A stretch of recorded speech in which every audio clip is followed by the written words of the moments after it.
memang pakai gini, pakai akun nanti rungkat dari luar lah, dari luar. Ini yang nggak bisa, ini udah bisa yang ade. Enggak, ini yang kemental dari Ade. Oh, Masih ini masih cari kuota elit. kuota elit nggak tuh? Iya, harus Pak Haji dulu lah yang PK, baru bisa 1 M. Oh iya. Nah, kuota elit kalau Pak Haji yang PK ya pasti nyampe. Lawang bang apa papi ini siapa CV itu kan hampir 1 M kemarin itu 800-an 700 berapa itu ya? 700 berapa? Ada yang mau disampaikan kan ya? Nggak ada Pak Ustadz, aku mau turun. Oh ya, makasih teman-teman yang dari Singapura, dari Malaysia yang ingin cakap-cakap ya. Lancar jaya, iya lancar jaya bang. Ya Pak Ustadz nih izin turun ya, dilanjut Pak Ustadz. Makasih. Waalaikumsalam. Waalaikumsalam warahmatullahi wabarakatuh.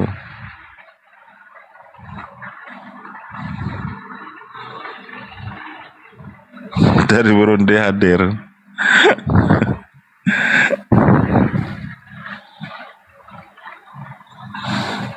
Mat Engler.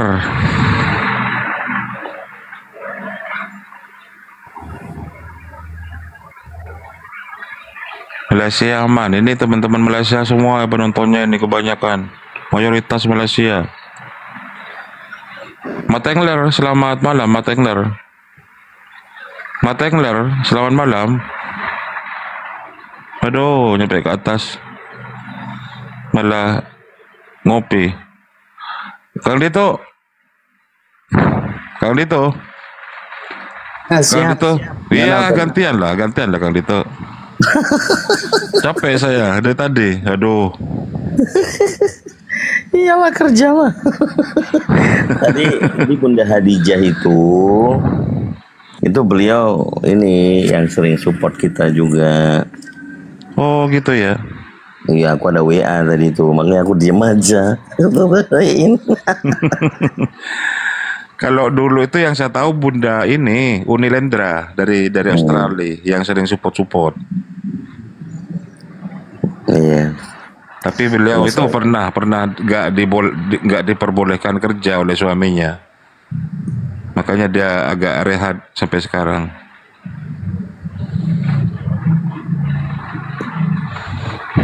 Iya, banyak ini ternyata server kita masuk di zona Malaysia. Iya, Malaysia semuanya ini. Ya, kalau punya saya India sama Rusia. Banyak debat juga di situ. India juga debat sama. Ada debat lintas agama juga. Rusia juga sama. Thailand juga ada. Iya. Itu siapa itu Thailand yang masuk api juga itu dulu? Siapa itu? The Truth siapa itu? Ya, Truth. Saya di Blitar bang. Oh di Blitar. Kok bisa? Pakai apa? Singapura lancar jaya.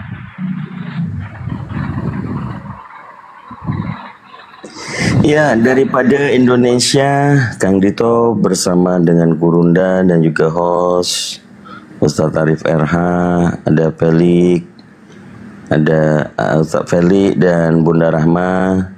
Sapa-sapa kawan-kawan, sahabat-sahabat di Malaysia. Salam hormat dari kami, Apologa Islam Indonesia, membangkitkan, menjaga marwah akidah Islam kita. Raditu billahi robba wa bil islami dina wa bi Muhammadin sallallahu alaihi wasallam nabiyya wa rasulah. Masya Allah. Untuk memperkuat akidah kita, tidak mudah digoyahkan oleh para misionaris daripada misionaris lanatullah alaihi yang menyamar kelihatan seperti saudara kita, orang muslim, tapi kenyataannya membungkus membungkus niatan mengatakan Nabi Isa alaihissalam itu adalah Allah. Nah, itu misionaris laknatullah itu ya. Pendadi masih di bawah. Masya Allah. Ya teman-teman, kalau ada saudara-saudara Kristen di Malaysia boleh hadir, pendeta, pastor. Kalaupun tidak boleh diskusi di Malaysia, boleh di sini. Kita di Indonesia, pastor, pendeta, romo yang di Malaysia boleh diundang kemari, di-share-share lah ya. Di share-share ini ada gurunda kita, gurunda Bang Zuma, ada saya juga, boleh silakan pilih. Kalau gurunda sudah monitor, biar nanti dirujak sama gurunda ya. Kalau di Malaysia itu bukan pendeta, bukan itu, padri ya Malaysia. Pendeta itu sebutannya. Itu las panci, Ustaz. Enggak, coba tanya orang Malaysia di bawah. Patri itu ngelas panci, tambal panci itu namanya patri. Tuh kan, padri itu kan. Mana? Itu tuh padri, iya padri. Tadi bilangnya Ustadz patri Enggak, padri. Nambal panci patri. Jadi yang namanya Islam itu kan teman-teman ya, karena rahmatan lil alamin, bagi Islam Amerika, Islam Turki, Islam Jerman, Islam Malaysia, Islam Singapura, itu satu saudara. Ikhwanul Muslimin, satu saudara. Jadi kita itu bersaudara sebenarnya teman-teman ya. Iya, bedanya kita dengan saudara-saudara di Malaysia itu contoh perbedaan, kita masuk di negeri Malaysia menyebutnya perbezaan. Karena di Indonesia sampai di Malaysia kerana nggak ada beda-beda yang sangat berbeda. Iya, namanya serumpun. Nah, mengingat serumpun berarti ada Arabia, ada juga Aramaik, ada Ibrani, itu serumpun. Maka Nabi Isa alaihissalam dikenal oleh Ibrani, Yesua Hamasya, dikenal Aramaik, Isu Masihu. Nah, yang nggak serumpun belah Yesus ini. Asus ini yang dari pagan Yunani, Asus. Nah, itu beda orang kalau itu. Aduh. Kalau serumpun itu kan bahasanya dulu bahasa Melayu kan gitu kan. Bahkan kerajaan Majapahit itu kalau dulu itu mampu menguasai Malaya, mempersatukan Nusantara. Iya. Assalamualaikum. Waalaikumsalam. Bang Suno. Kirain Oten Bang. Suno namanya. Islam Bangku. Malaysia juga kah? Iya di Malaysia. Kebetulan. Di Malaysia. Saya orang Malaysia Bang. Istri orang Malaysia, tapi backgroundnya asalnya dari mana asalnya? Kalimantan saya. Kalimantan mana? Karbar? Palangkaraya? Bukan, Kalimantan Barat, Pontianak. Oh, Pontianak. Oh. Iya. Cuman itulah kebetulan Oten pun lagi sepi. Itu yang izin minta naik tuh, ingin sapa-sapa kawan-kawan, teman-teman semua. Alhamdulillah. Syukur alhamdulillah. Akhirnya bisa juga ngomong langsung semua. Ketapang itu juga Kalbar ya, Bang. Iya betul. Ketapang, Kalbar juga. Sudah berapa lama di Malaysia? Udah 11 tahun. Berarti sudah jadi penduduk Malaysia ya, karena istrinya orang Malaysia? Belum Bang, belum. Dia 5 tahun ke atas itu. Kalau di sini bahasanya ada namanya kad PR. Kad PR itu PR tuh untuk penduduk tetap. Tapi penduduk tetap ya. Untuk macam kita itu KTP memang agak susah, lambat dia, susah. Iya. Begitu. Alhamdulillah. Semangat ya. Ya, semangat semuanya ini dari Malaysia, dari Indonesia hijrah ke Malaysia. Iya, iya. karena sebab kerja, kemudian kecantol dengan perempuan Malaysia, akhirnya menjadi apa? Kalau dalam Kristen itu satu daging gitu kan? Iya, Itulah. Alhamdulillah, itulah iya, jodoh. iya, iya, iya. Iya. Jadi ini Komal diskusi. Kalau teman-teman yang penggemar Bang Juma, alhamdulillah banyak di Malaysia. Bahkan Alhamdulillah. didominasi ketika TikTok Indonesia ini vakum gitu kan istilahnya. Iya, Yang hadir teman-teman Malaysia. betul, betul. Semalam Gurunda ketika TikTok Indonesia mati total, tapi penontonnya itu alhamdulillah masih di atas 500. Betul. Itu pun didominasi oleh orang-orang Malaysia gitu. Iya, betul kan, ya betul. Ya, ini Itu forum saya pun diskusi ya. agak tanda tanya, mengapa boleh bisa jadi begitu ya? Apa ya, demi stabilitas keamanan aja lah. Oh, Biar apa ya, kekondusifan itu cepat mereda gitu. ya, ya. Sekarang Dan lah kemarin kan, anggaplah banyak penjarahan kemarin-kemarinnya itu sempat chaos gitu kan. itulah Sempat terjadi tadi chaos ya. macam kan saya lihat itu di Facebook, di sini juga di TikTok dan sebagainya. Sampai meneteskan air mata saya, kenapa negaraku jadi macam ini, macam itulah lebih kurang. Iya, Sedih saya. iya. Negaraku, aku cinta negaraku. Kenapa Cuman negaraku begini? Itu yang ya, jangan khawatir, Indonesia aman-aman saja. mudah-mudahan insya Allah. Moga-moga ke depan Indonesia lebih makmur, lebih tenang. Amin. Alhamdulillah, insya Allah. Amin. Amin. Banyak juga yang dari Singapura ini. Iya, iya. Singapura. Ini alhamdulillah semuanya oke. Alhamdulillah, maksudnya dalam arti boleh lihat lah itu live semua. Cuma itulah semua saya lihat yang lain-lain semua nggak ada. Nggak ada yang lain. Kemana? Sepi ya, maksudnya sepi ya. Saya memang dari kadang-kadang mulai dari jam 9 pagi sampai lah ke sore. Kadang-kadang ada Bang Zuma dan sebagainya. Kalau malam kadang ke Ustaz Yusufi. Semualah. Mana-mana apa Islam Indonesia memang semua saya ikuti, alhamdulillah. Ini malah si Keradil tuh Enslave ini, walaupun Kristen katanya kan, tapi tetap nonton Bang Juma katanya ini. Kami Kristen, tapi tetap nonton juga Bang Juma. Waduh, ya Oh, yang makanya tadi naik lah ini. Oh, yang Ya, tadi.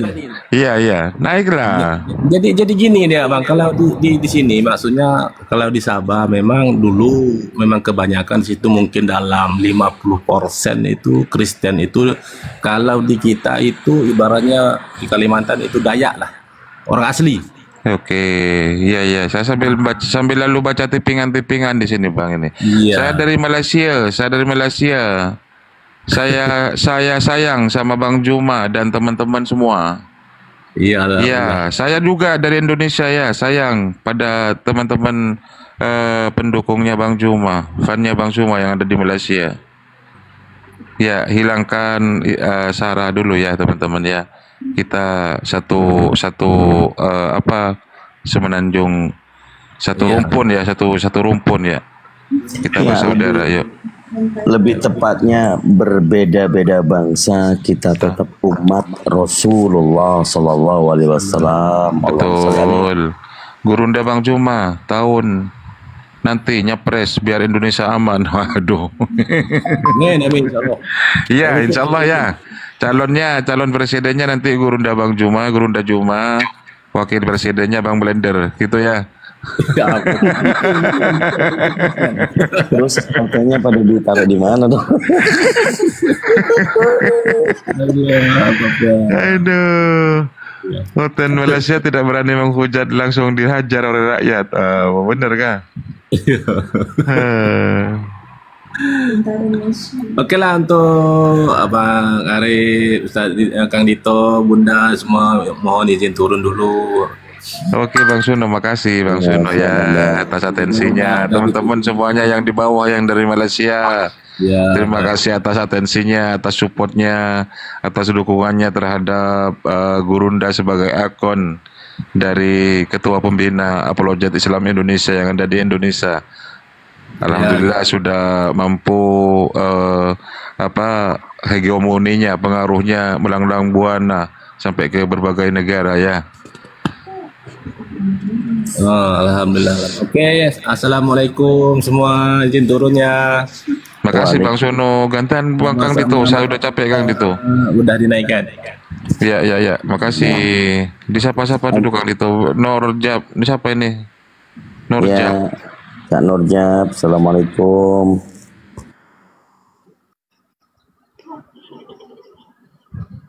Ya, Kak Nurjab, assalamualaikum.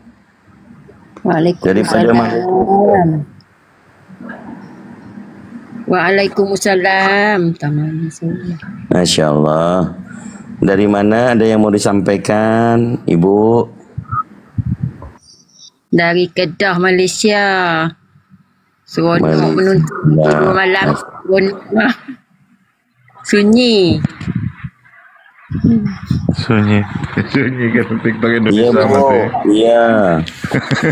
Anak Oten sekarang, Otennya istirahat.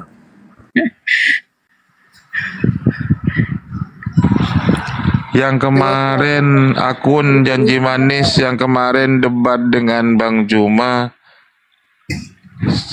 di Sabah Mu'alaf habis diskusi dengan Bang Juma. Oh, gitu ya. Mau dikata lagi. Saya dari Malaysia tetap menyokong Ustadz dan guru-guru semua. Semoga dipermudah Allah. Amin. Amin. Ya Kak Nur, ada mau disampaikan Kak Nur, silakan. Nak sampaikan apa tak tahu, tapi macam mana boleh tertaik, boleh naik tu. Ini kebanyakan banyak dari Malaysia. Sekarang ayo naik yang dari Singapura, naik yang dari Singapura.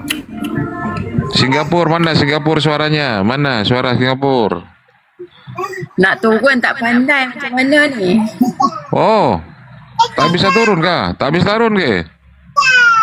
Adiknya kacau. Kan ada tangga lewat tangga aja di bawah. Jangan loncat. Tak nampak tak mana. Oh. Ya, di bawah dulu ya Kak ya. Makasih. Assalamualaikum. Beda Kak Tina. Banyak dari tadi Singapura hadir gitu. Ya, ini ada Ririn. Selamat malam Ririn. Ada Kak Tina. Karadin ayo naik Karadin. Singapura ayo, mana suaranya Singapura? Dari tadi kok didominasi Malaysia. Ririn, selamat malam Ririn. Ririn, selamat malam Ririn. Saya turunkan ya Ririn ya. Aduh saya capek ngomong sudah Kang Dito. Handle dulu, handle.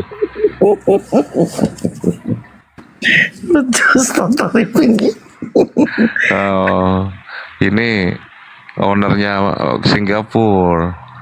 Katina pun support Komal kita ini. How are you today? Ini Singapura hadir, Singapura. Ya, assalamualaikum. Singapura hadir. Singapura hadir. Assalamualaikum warahmatullahi wabarakatuh.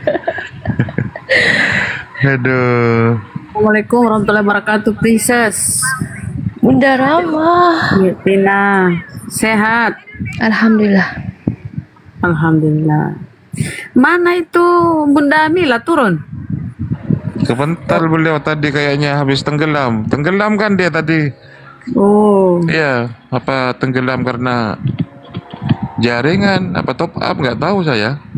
Tenggelam. Pop. Berharap nih ya Ustaz.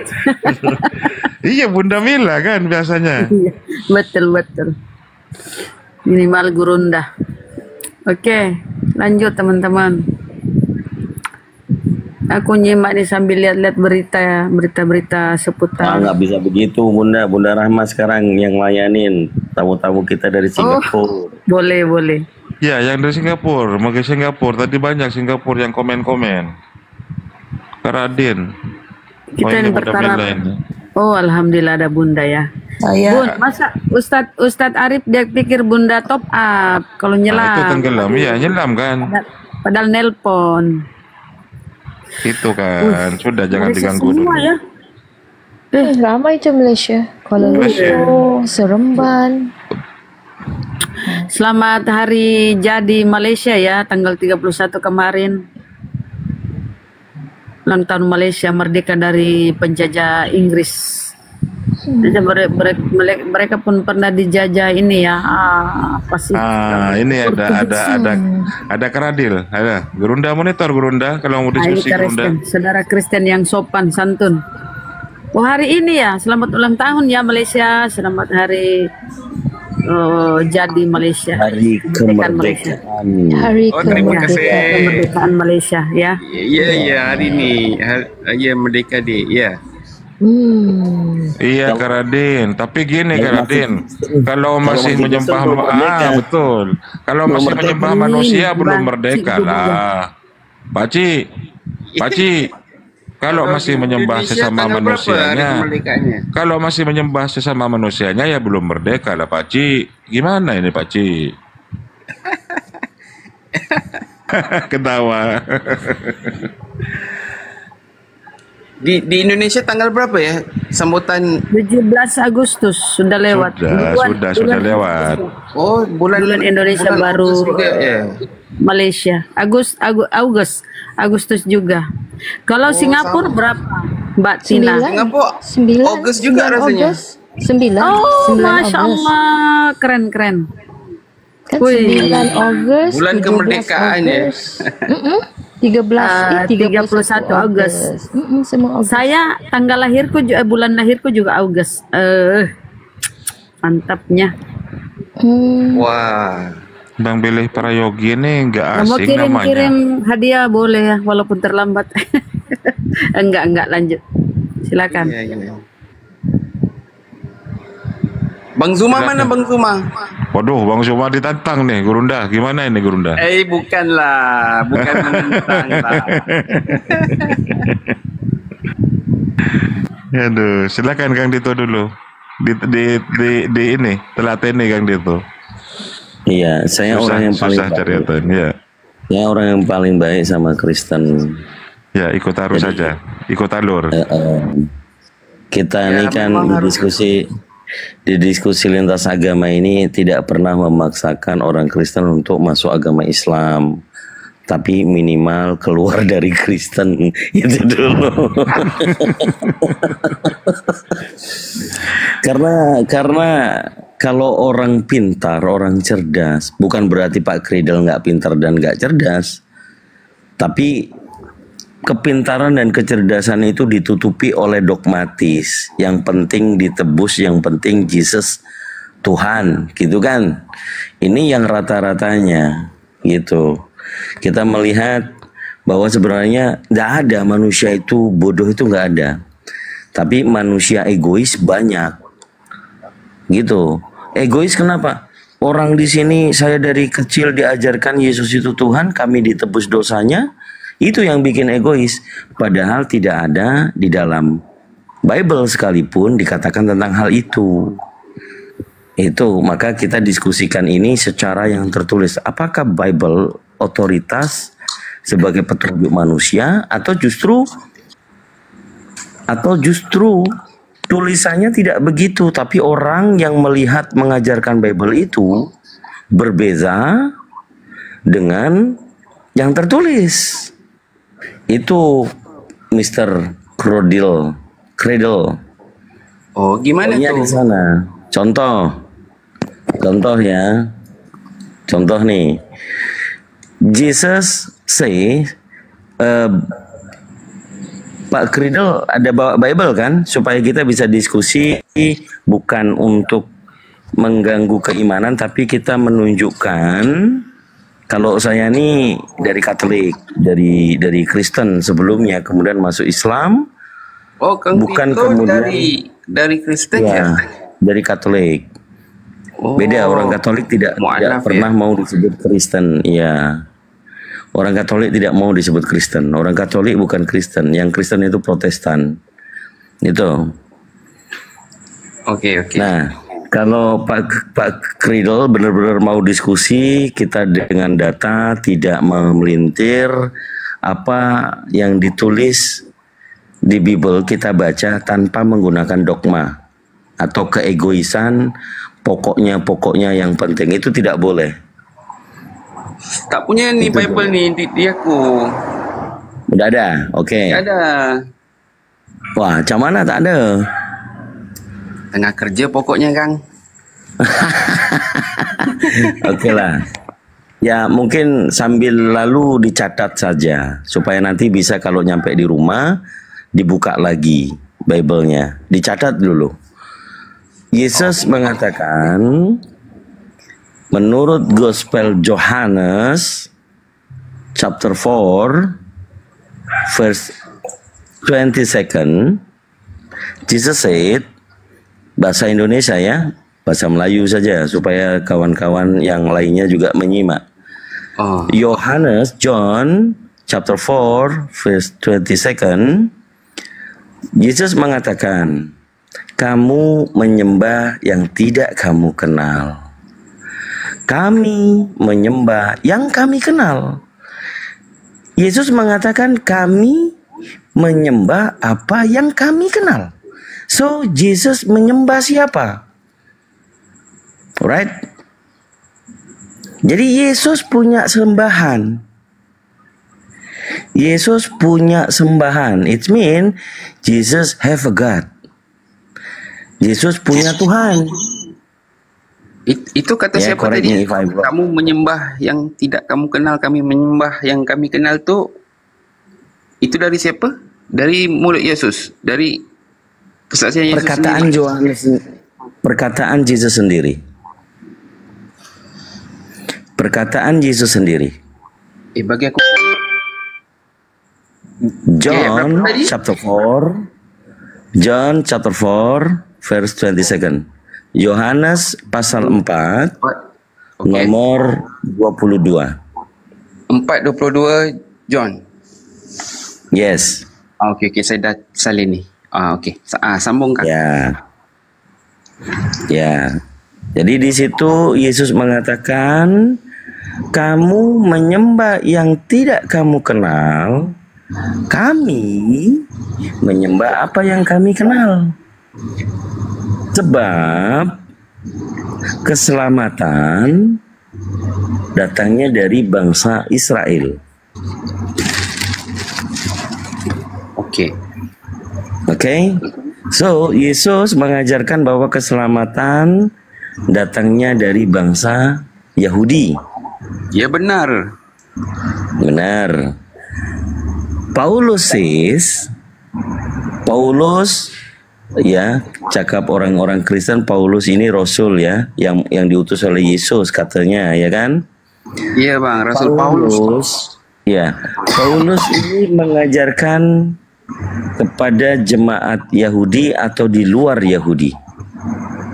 Di luar Yahudi. Oke, di luar Yahudi. Paulus mengatakan untuk jemaatnya yang di luar Yahudi atau disebut non-Yahudi. Betul. Yang pertama, 1 Korintus pasal 1 nomor 23. Bacakan, Bang. Baik-baik. 1 Korintus pasal 1 number Saya. 23. Oh, Korintus. ngantuk ya. Okey, Bang. Nomor Apa bunyi, Bang? 23.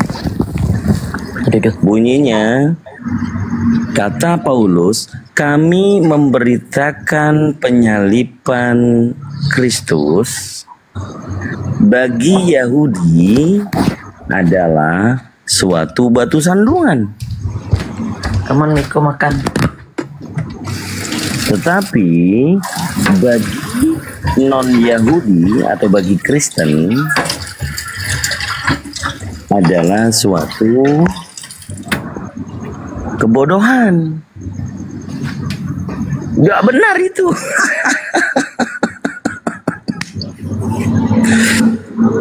Oke, Sepertinya masalah. sudah dicatat. Salah ayatnya. Tapi tulisannya betul begitu.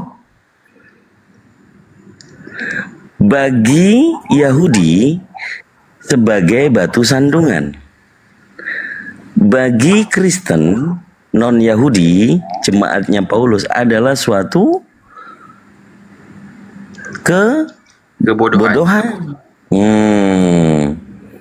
Jadi yang percaya Yesus disalib, ini orang bodoh apa orang pintar kan gitu kan? Right?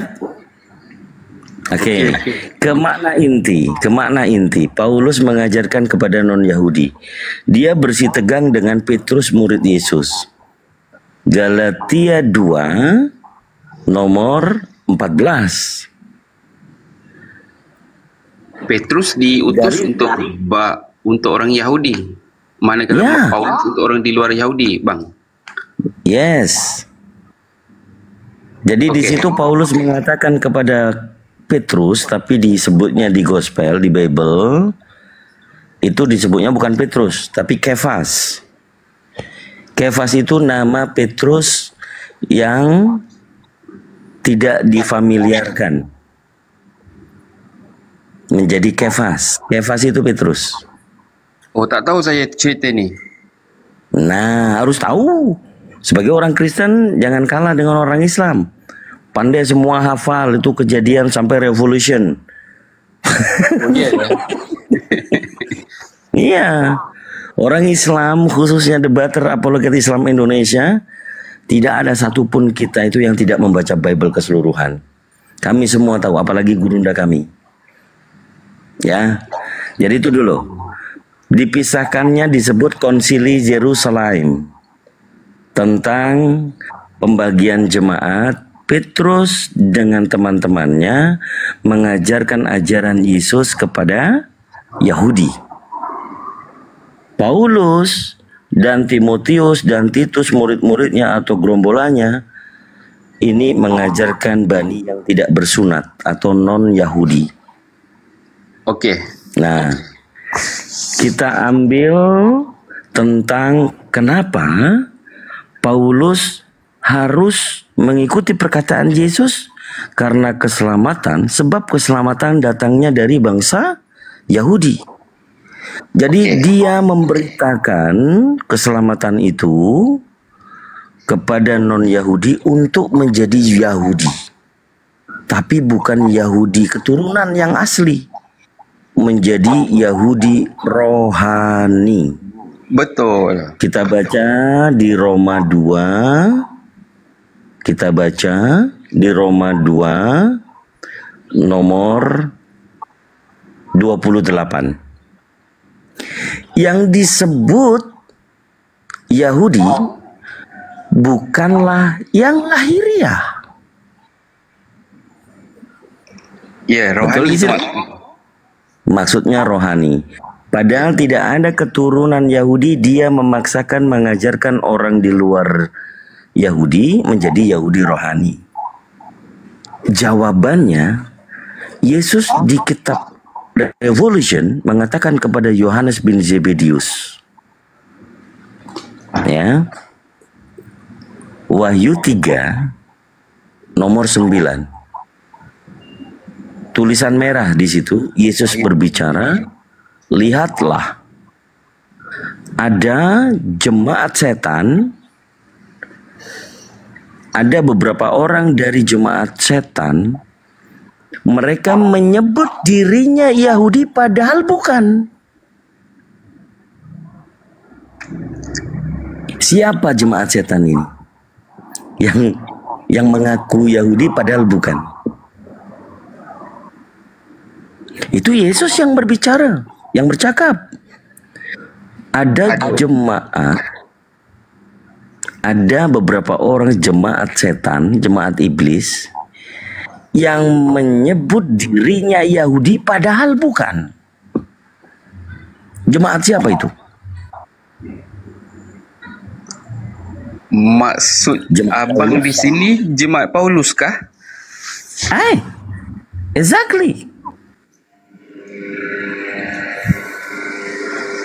Mengajarkan Yahudi adalah Yahudi rohani.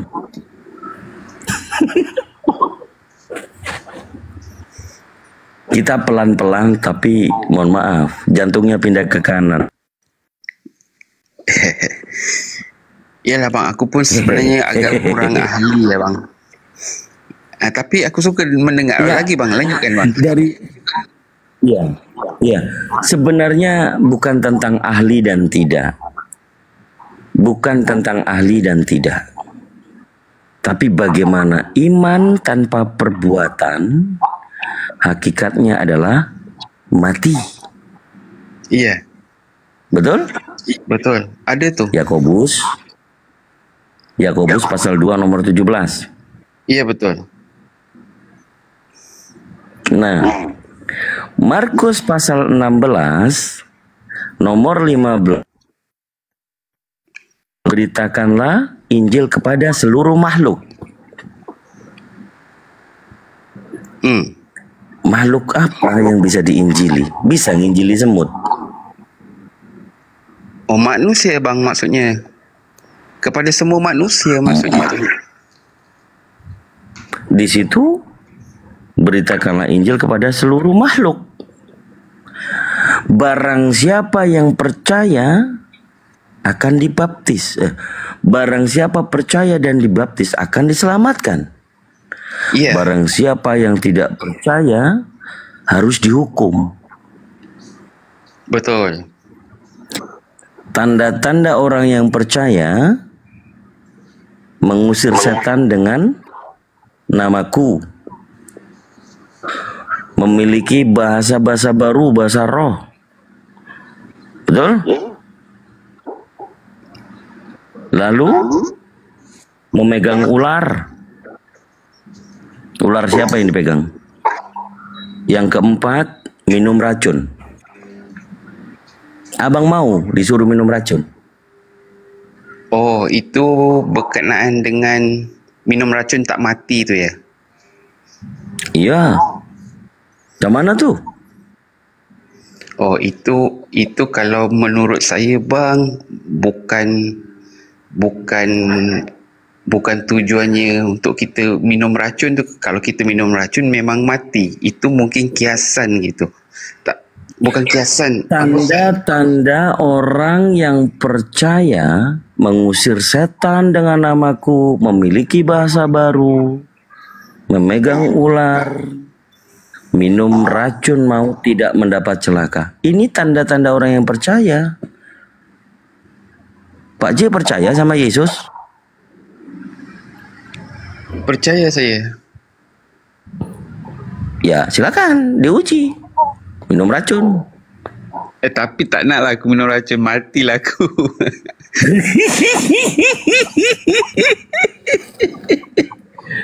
Mungkin ada tafsiran lain di situ bang, mungkin. Tak boleh kita langsung diterjemah ayat tu, mungkin lah. Katanya percaya. Kalau percaya diminum dong. Iya. Karena begini. Setelah di nomor 5-nya meletakkan tangan di atas kepala orang sakit itu sembuh. Kan gitu kan? Setelah berkata demikian, pergilah Yesus ke surga.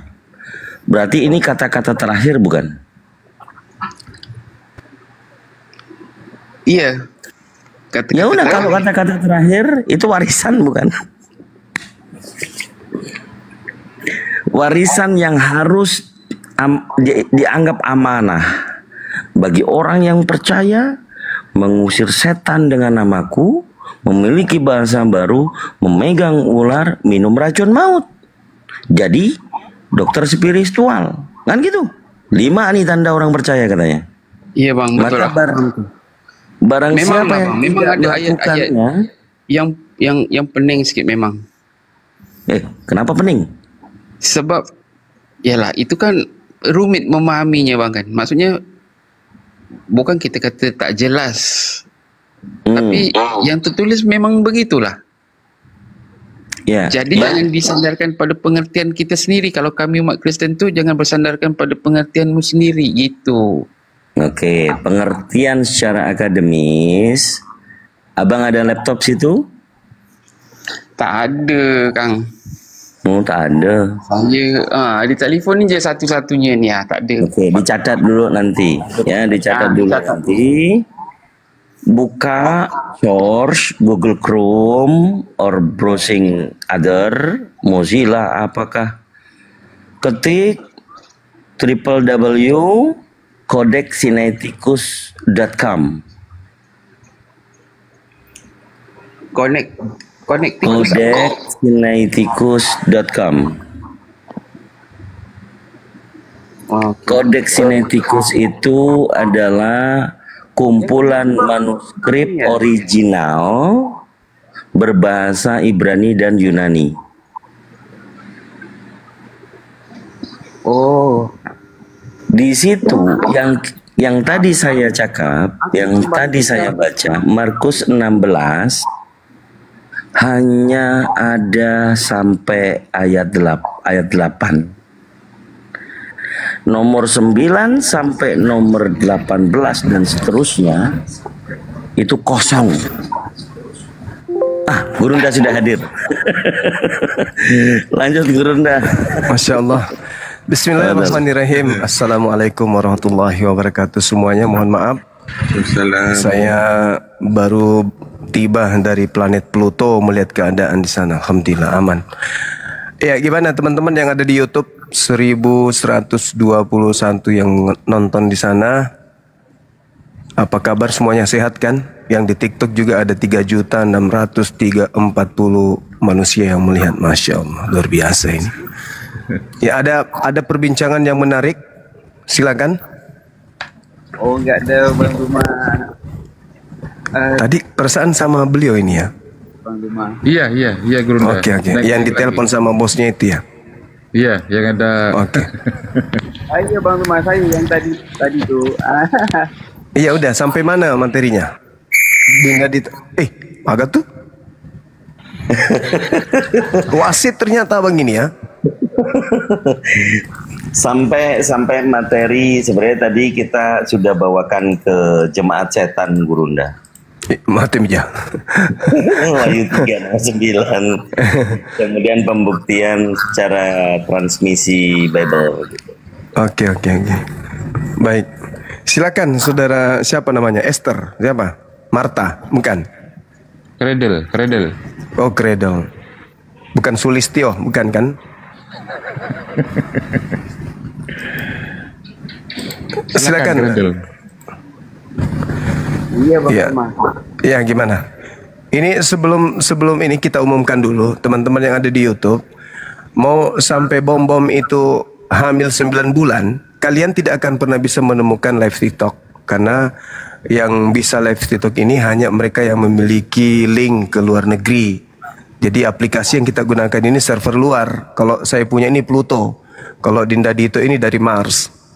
Jadi teman-teman YouTube mau keliling sampai kapanpun tidak akan ketemu selama server belum dibuka oleh pemerintah. Jadi kalian di YouTube aja, kalau perlu panggil semua tetangga, satu RT, satu kampung, satu kecamatan, satu provinsi masuk ke YouTube nonton. Ya, nggak usah kemana-mana, keliling TikTok nggak akan ketemu. Nanti yang ada di sana malah Pak Bombon nanti lagi nari pakai daster sepatu futsal kalian temukan. Nggak usah, di YouTube aja, duduk situ, bikin kopi, ngerumpi sambil dengarkan kami diskusi dialog. Oke, gimana saudara? Lanjut. Bang Duma, ini tadi Kang Dito mengatakan Paulus tu menyesatkan ajaran Yesus gitu kan, sepaham saya, sepaham aku. Iya. Anda bertanya? Iya Bang. Oke, bagus. Jadi kenapa kemudian Paulus ini diindikasikan penyesat? Ya, dari dalam keyakinan dan kepercayaan orang Islam itu, saya yakin mereka sering menyerang Paulus itu seorang penyesat gitu. Oke. Jadi gini saudara, Anda ada Bible di situ? Tak ada Bang Juma, tak ada. Nah, itu masalahnya karena di situ tak ada Bible. Jadi gini, Yesus ketika jadi guru, murid-muridnya itu orang mana? Orang Yahudi kan? Ya. Bukan orang Malaysia kan? Ya, tapi dia diutus kepada orang yang bukan Yahudi Bang Juma. Di mana itu tertulis? Ada bang. Nah, ini sulitnya. Kelebihan kami umat Islam itu bang, kelebihan kami umat Islam itu, sebodoh-bodohnya kami Al-Quran, ketika ada orang di luar Islam menyampaikan berita tentang Islam, kami akan mampu mengkanter meskipun kami tidak ahli dalam Al-Quran. Nah sekarang ini ketika saya berbicara tentang fakta yang ada di Bible, saudara saya sebagai Kristen, bahkan sebagai pendeta pun itu sulit untuk membantah. Karena yang saya sajikan adalah literasi yang ada dan kemudian secara histori, titik pemisah antara Yesus dan ajarannya dan juga oknumnya yang diajarin, yaitu murid-muridnya Bani Israel, dengan orang-orang yang datang kemudian mengklaim sebagai murid tapi bukan Bani Israel, seperti Anda inilah misalnya. Nah, sekarang kita lihat di dalam kitab Matius 24. Matius 24? Ya. Atau gini. Abang mau diskusi dengan saya pakai akal atau pakai doktrin? Pakai akal atau pakai doktrin? Pakai akal lah Bang Juma. Oke, baik. Dengarkan saya kalau gitu. Ya, singkat-singkat aja kita. Yesus sebelum berpisah dengan muridnya, di dalam Yohanes 16, data nomor 7, nomor 8, Yesus berkata begini kepada Bani Israel. Adalah benar jikalau aku pergi, sebab kalau aku tidak pergi, seorang penghibur atau penolong lain itu tidak akan datang kepadamu. Tetapi jikalau aku pergi,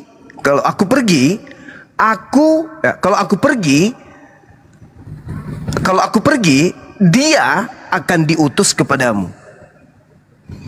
Jadi tidak ada kata aku. Lembaga Bible Indonesia menamai kata aku biar dianggap keren di situ.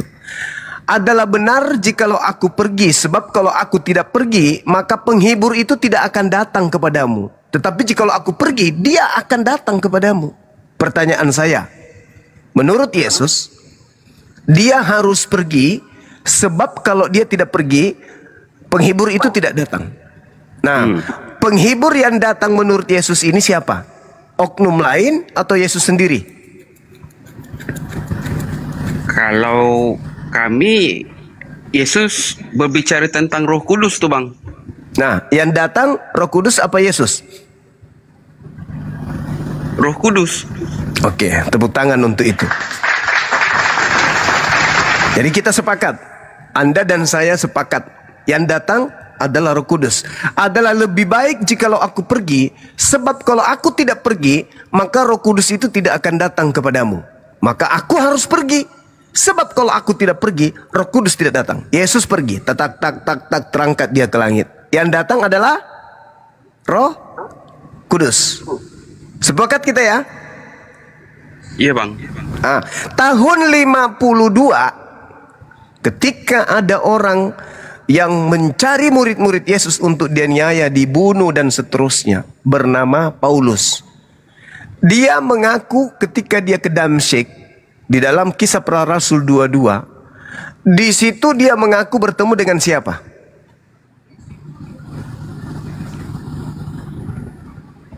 Dengan Yesus Kristus, bang. Nah, sekarang pertanyaan saya kembalikan kepada saudara. Tadi Yesus berjanji yang datang setelah dia Yesus Kristus atau Roh Kudus? Macam mana bang? Macam mana? Lagi sekali. Ya, tadi Yesus berjanji kepada pengikutnya akan datang Roh Kudus atau Yesus? Roh Kudus. Mantap sekali. Yang datang kepada Paulus siapa? Oh, oke. Dapat menangkap. Oke, saya catat itu ya. Di situ ada kesalahan skenario yang dilakukan oleh Paulus. Dia tidak cerdas ternyata, lebih cerdas Bang Suma ternyata. Nah, sekarang kok bisa yang datang kepada Paulus itu Yesus? Ada apa ini? Jawabannya adalah untuk menggenapi nubuatan Yesus. Di mana nubuatan itu? menurut Yesus, dia katakan, Yesus mengatakannya di dalam Matius 24 nomor 4 dan nomor 5. Apa kata Yesus di Matius 24 kepada murid-muridnya orang Yahudi? Waspadalah agar kalian jangan disesatkan, sebab akan banyak orang datang memakai namaku dan berkata, akulah Kristus. Saya ulang lagi nih, saya ulang lagi biar lebih masuk lagi poinnya. Menurut saudara, ketika Yesus menasihati muridnya, waspadalah supaya jangan ada orang yang menyesatkan kamu, sebab banyak orang akan datang dengan memakai nama aku dan berkata, akulah Mesias, dan mereka akan menyesatkan banyak orang. Pertanyaan saya, menurut Yesus akan datang banyak penyesat memakai nama siapa? Nama dia bang, nama Yesus. Dan gelarnya apa? Mesias atau Kristus, betul? Betul. Nah, Betul. siapa yang menggenapi itu? Mengaku bertemu dengan Yesus Kristus, itu siapa?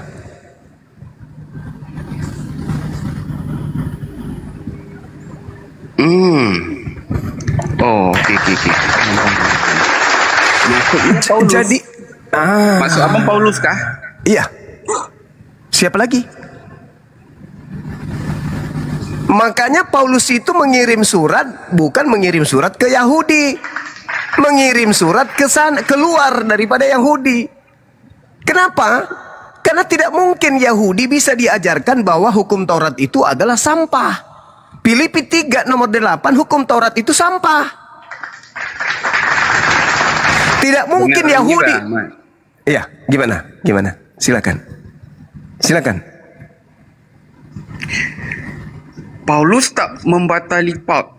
Paulus tak membatali ajaran Taurat bang.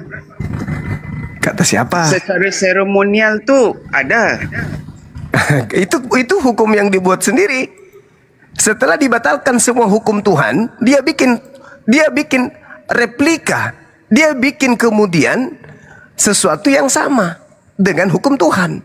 Dia sendiri yang membatalkan hukum Tuhan, habis itu dia bikin hukum yang sama supaya dianggap orang-orang yang disesatkannya ini masih melakukan hukum Tuhan. Saya kasih data ya. Efesus 2 nomor 15. Dengan matinya Yesus di atas tiang salib, Yesus telah membatalkan hukum Taurat beserta segala ketentuan yang ada di dalamnya. Jadi kalau hari ini Anda tidak membunuh, Anda tidak berzina, itu bukan karena mengikuti hukum Taurat, tetapi mengikuti perintah baru yang dibentuk, yang dibikin oleh Paulus. Sekali lagi saya katakan kepada saudara, saya rangkumkan tentang kedatangan Yesus Kristus dan juga kemudian penyesat beserta dengan Roh Kudus. Kata Yesus, adalah benar jikalau aku pergi, sebab kalau aku tidak pergi, maka Roh Kudus ini tidak datang. Aku harus pergi supaya Roh Kudus ini datang. Yang kedua, yang datang siapa? Yang kedua, ada dua sosok yang datang. Yang pertama Roh Kudus, yang kedua adalah penyesat. Penyesat ini mengaku Yesus Kristus. Sekarang pertanyaannya, siapa yang pernah kedatangan sosok mengaku Yesus Kristus? Bang, saya rasa kedatangan Yesus yang kedua kali itu merujuk kepada akhir zaman bang. Nah, itu dia. Sebentar saya uraikan. Sebentar saya akan jelaskan kepada saudara. Untuk membuktikan bahwa yang datang kepada Paulus itu bukan Yesus. Ini sudah terbukti. Tahap pertama kita sudah membuktikan bahwa ternyata menurut Yesus, menurut Yesus yang datang itu adalah Roh Kudus. Tetapi selain Roh Kudus, ada juga yang datang penyesat. Siapa penyesat itu? Memakai nama Yesus Kristus. Yang datang kepada Paulus, siapakah engkau Tuhan? Pertanyaan saya, Bung, siapa yang memimpin mulut Paulus untuk mengatakan Tuhan kepada oknum yang dia tidak tahu itu?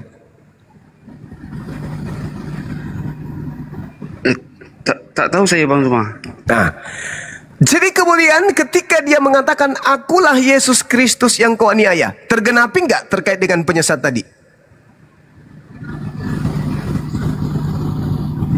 Okey, lanjut bang, lanjut. Karena yang harus datang itu adalah Roh Kudus, bukan Yesusnya. Jadi pertanyaannya, kapan Yesus datang? Yang asli nih. Kan gitu? Betul? Betul. Oke, buka Matius 24 nomor 23. Nomor 3 dulu. Yesus ditanya, "Guru, apa tanda kedatanganmu? Dan tanda kesudahan dunia ini?" Yesus sebelum menjawab tanda kedatangannya, dia mengatakan, "Waspadalah supaya jangan ada orang yang menyesatkan kamu, sebab banyak orang akan datang dengan memakai namaku dan berkata, akulah Mesias, dan mereka akan menyesatkan banyak orang." Artinya bahwa sebelum Yesus mengatakan tanda-tanda kedatanganku, dia lebih dulu mengatakan waspada. Jangan sampai bukan aku yang datang, kamu anggap aku. Hati-hati, akan banyak orang yang datang memakai namaku dan berkata akulah Mesias. Jangan pernah kau percaya, kata Yesus. Sebab kalau aku yang datang diiringi tanda-tanda ini. 1, baca di dalam Matius 27. Sama seperti kilat memancar dari sebelah timur dan melontarkan cahayanya sampai ke barat, demikian pula kedatangan Anak Manusia. Jadi ketika Yesus itu datang, dia sama seperti kilat memancar dari timur sampai ke barat. Lalu Yesus katakan, matahari menjadi gelap, bulan tak bercahaya, bintang-bintang kemudian berjatuhan dari langit, kuasa-kuasa langit berguncang. Pada waktu itu akan nampak aku di tengah langit, semua bangsa di bumi akan meratap, dan mereka akan melihat aku datang di tengah-tengah awan di langit. Itu tanda ketika aku datang. Pertama, seperti kilat memancarkan cahaya yang dari timur sampai ke barat. Yang kedua, bintang-bintang berjatuhan, kuasa langit berguncang, matahari menjadi gelap, bulan tak bercahaya. Itu tanda kalau aku yang datang. Dan ternyata tanda itu sekaligus sebagai akhir kehidupan dunia. Ya bang, itu tanda hari akhir. Hari akhir tu. Oke, sekarang pertanyaannya adalah, apakah tanda itu ada ketika ada sosok mengaku Yesus Kristus kepada Paulus? Apakah tanda itu ada? Okey, saya faham maksud bang. Maksudnya bukan Yesus yang datang tu. Karena kalau aku yang datang, tanda-tanda itu menyertai aku. Makanya Yesus mengatakan, waspadalah, sebab banyak orang yang akan datang memakai namaku dan berkata akulah Mesias. Mereka akan menyesatkan banyak orang. Sebab kalau aku yang datang, diikuti oleh tanda-tanda tersebut. Kalau tidak ada tanda-tanda tersebut, mau 1 miliar orang mengaku aku Yesus Kristus, jangan kamu percaya, itu bukan aku. Kata Yesus, mereka akan menyesatkan banyak orang. Nomor 23-nya. Jadi apabila ada orang berkata, ada Yesus di sini, ada Yesus di sana, jangan kamu percaya. Kata Yesus tuh, jangan kau percaya. Sebab Mesias palsu dan nabi-nabi palsu akan muncul, dan mereka akan mengadakan tanda-tanda yang dahsyat dan mujizat-mujizat. Sekiranya mungkin mereka menyesatkan murid-murid pilihan juga. Camkanlah, aku telah mengatakannya terlebih dahulu kepada kalian. Jadi apabila ada orang berkata, lihat Yesus ada di padang gurun, jangan kamu pergi ke situ. Atau lihat Yesus ada di dalam bilik, jangan kamu percaya. Kembali saya bertanya, ketika Paulus datang kepada muridnya mengaku bertemu Yesus di padang gurun, apakah murid-murid akan percaya atau tidak percaya bila mana mereka mengingat pesan Yesus? Silakan. Oh, itu di padang gurunnya. Kejap, itu di padang gurunnya ketika pengakuan Paulus jumpa Yesus tu. Iya, dia di padang gurun. Dia menuju ke Damsyik. Bisa dibaca di dalam 2 Tawarik. Di dalam 2 Raja-Raja. Di situ kemudian Paulus sendiri mengatakan, di 1 Raja-Raja 19 nomor 15, di situ dikatakan begini. Firman Tuhan kepadanya, pergilah kembali ke jalanmu melalui padang gurun ke Damsyik. Berarti Damsyik itu padang gurun. Paulus mengaku bertemu Yesus di Damsyik, menuju ke Damsyik, berarti menuju padang gurun, menuju ke Damsyik. Tergenapi itu. Lalu di dalam bilik di situ dalam bahasa Yunani temeong. Temeong itu artinya kamar rahasia, bilik rahasia. Paulus mengaku bertemu Yesus di dalam sel penjara. Sel penjara itu adalah bilik rahasia, nggak boleh sembarang orang masuk. Cuman yang ada di dalam itu bilik rahasia. Bilik tu yang masa Yesus jadi buta tu ke Bang Juma? Kenapa? Sebab lepas daripada pengakuan, sebab lepas tu Paulus tu dia jadi buta mata dia. Kalau Anda melihat tidak ada tanda-tanda buta itu kemudian jadi orang menerima wahyu. Orang yang kerasukan setan itulah yang biasa langsung buta. Makanya Yesus selalu mengobati orang buta. Ketika Yesus mengobati orang buta, Yesus mengatakan apa? Dosamu telah diampuni. Kenapa? Karena orang itu kemudian kena kutuk. Begitu sembuh, matanya bisa melihat. Jadi orang buta itu bukan menandakan bahwa dia kena ketemu Tuhan. Tidak. Jadi dalam bilik itu artinya ketika Paulus di dalam penjara, bilik rahasia, dia menulis surat. Apa bunyi suratnya? Aku menerima Injil bukan dari manusia, tapi menerima Injil dari Yesus. Berarti dia mengatakan Yesus itu bukan manusia. Sejak kapan anak Maria bukan manusia? Sedangkan di dalam 2 Yohanes 1 nomor 7, siapakah penyesat itu? Bukankah dia yang pergi ke seluruh dunia, yang tidak mengaku Yesus Kristus itu adalah datang sebagai manusia? Nah, Pauluslah itu. Karena Paulus mengatakan, aku menerima Injil bukan dari manusia, tapi dari Yesus. Berarti Yesus bukan manusia menurut Paulus. Yang tidak mengaku Yesus datang sebagai manusia itu adalah iblis. Itu adalah penyesat, antikristus. Nah, sekarang kembali kepada tema kita. Anda bertanya, kenapa Anda sering menyerang Paulus? Sebenarnya nggak perlu diserang Paulus itu. Karena Paulus itu sudah menggenapi apa yang tertulis dalam Bible itu sendiri. Tadi Yesus mengatakan, yang datang setelahku adalah Roh Kudus. Namun ada juga penyesat yang datang setelahku mengaku Yesus Kristus. Paulus berkata bertemu dengan Yesus Kristus. Yesus berkata, kalau ada orang berkata bertemu dengan aku di padang gurun, jangan kau percaya. Akan menyesatkan banyak orang. Pengikut Paulus 2 miliar di bumi ini. Saya simpulkan, Bung. Anda setelah ini boleh menyangga. Sekuat tenaga Anda, so hebat Anda berpikir. Andai saja Yesus berpesan kepada muridnya, waspadalah agar kalian jangan disesatkan, sebab banyak orang akan datang memakai nama Nabi Muhammad dan berkata sallallahu alaihi wasallam.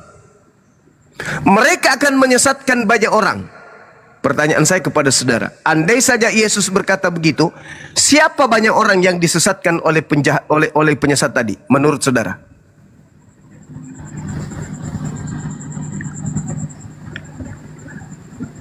Waspadalah kepada penyesat yang datang kepadamu dengan memakai nama Nabi Muhammad. Mereka akan berkata, Muhammad sallallahu alaihi wasallam. Jangan kau percaya, sebab mereka akan menyesatkan banyak orang. Menurut saudara, siapa banyak orang yang disesatkan itu? Yang memakai nama Nabi Muhammad itu siapa? Islam. Menurut saudara, yang memakai nama Nabi Muhammad itu siapa? Islam atau Kristen? Islam. Kalau dalilnya di situ memakai nama Nabi Muhammad, tapi sekarang dia mengatakan tidak. Waspadalah kepada penyesat yang datang kepadamu memakai namaku dan berkata, akulah Mesias. Mereka akan menyesatkan banyak orang. Kembali saya bertanya, siapa banyak orang yang memakai nama Yesus Kristus itu yang penyesat? Tadi Islam karena Nabi Muhammad. Sekarang nama Yesus Kristus itu siapa, Bang? Islam atau Kristen?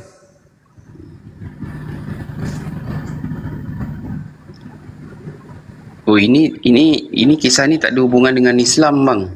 Nah, sekarang pertanyaan saya, Islam atau Kristen? Yang memakai nama Yesus Kristus di luar Yahudi, Islam atau Kristen?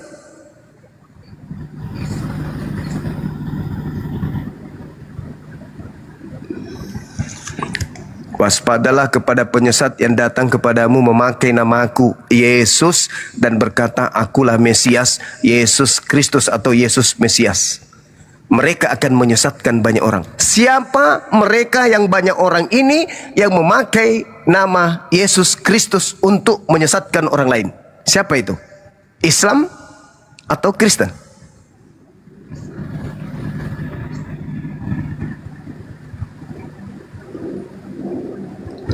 Waduh.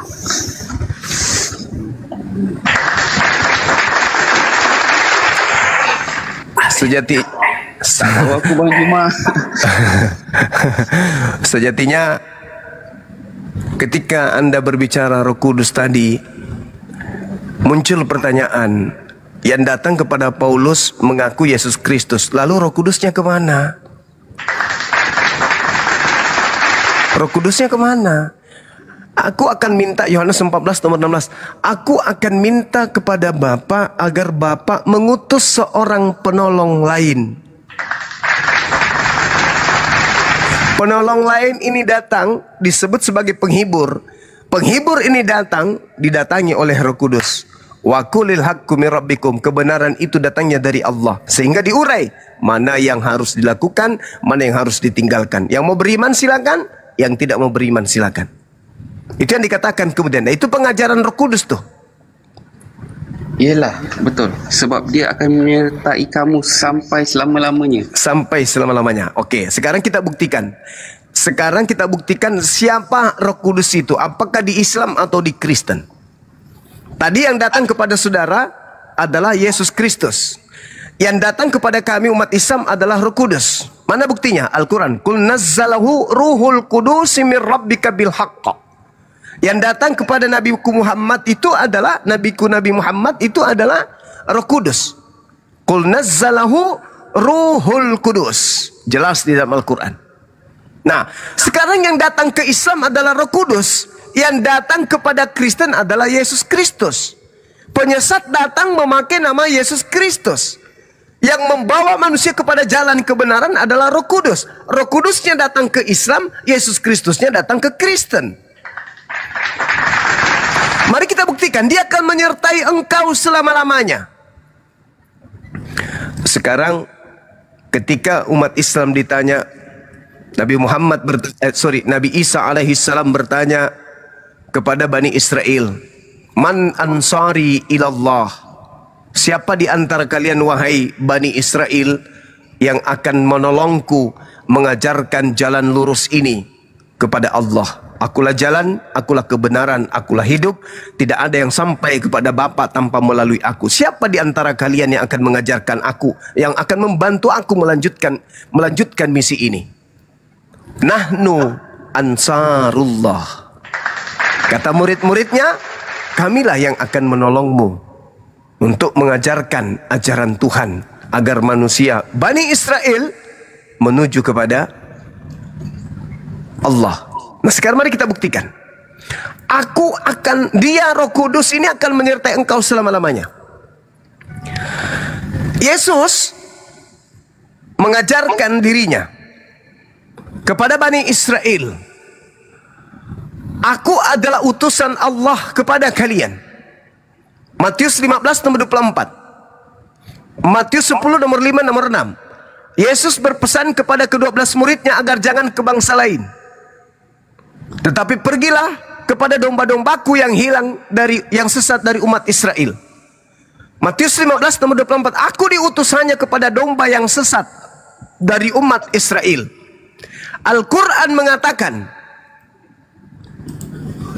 Wa iskala Isa bin Maryam, ya Bani Israel, inni Rasulullahi ilaikum.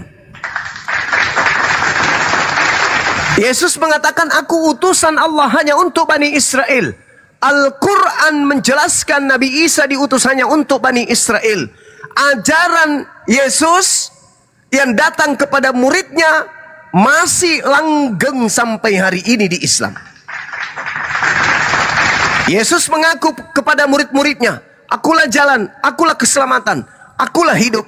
Tidak ada yang sampai kepada Bapa tanpa melalui aku. Di Islam diajarkan itu.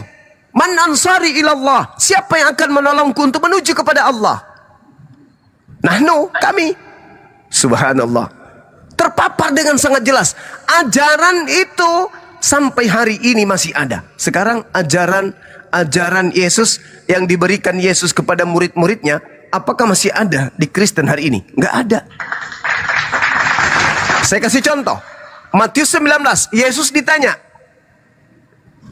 Guru, ya, bagaimana cara saya bisa hidup kekal, memperoleh hidup yang kekal? Apa kata Yesus? Kalau kamu ingin memperoleh hidup yang kekal, kata Yesus, lakukan segala apa yang diperintahkan Bapa kepadamu. Lakukan segala apa yang diperintahkan Bapa kepadamu. Nah, Nabi Isa alaihissalam itu mengajarkan hukum, hikmat, Injil kepada Bani Israel agar mereka kemudian menjalankan hukum yang datang kepadanya untuk mereka tegakkan. Tidak ada di dalam Al-Quran Nabi Isa mengajarkan murid-muridnya untuk lari dari pengajaran yang sudah ditetapkan Allah untuk dirinya.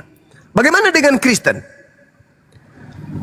Adakah kemudian perintah-perintah Bapa itu masih ada di Kristen?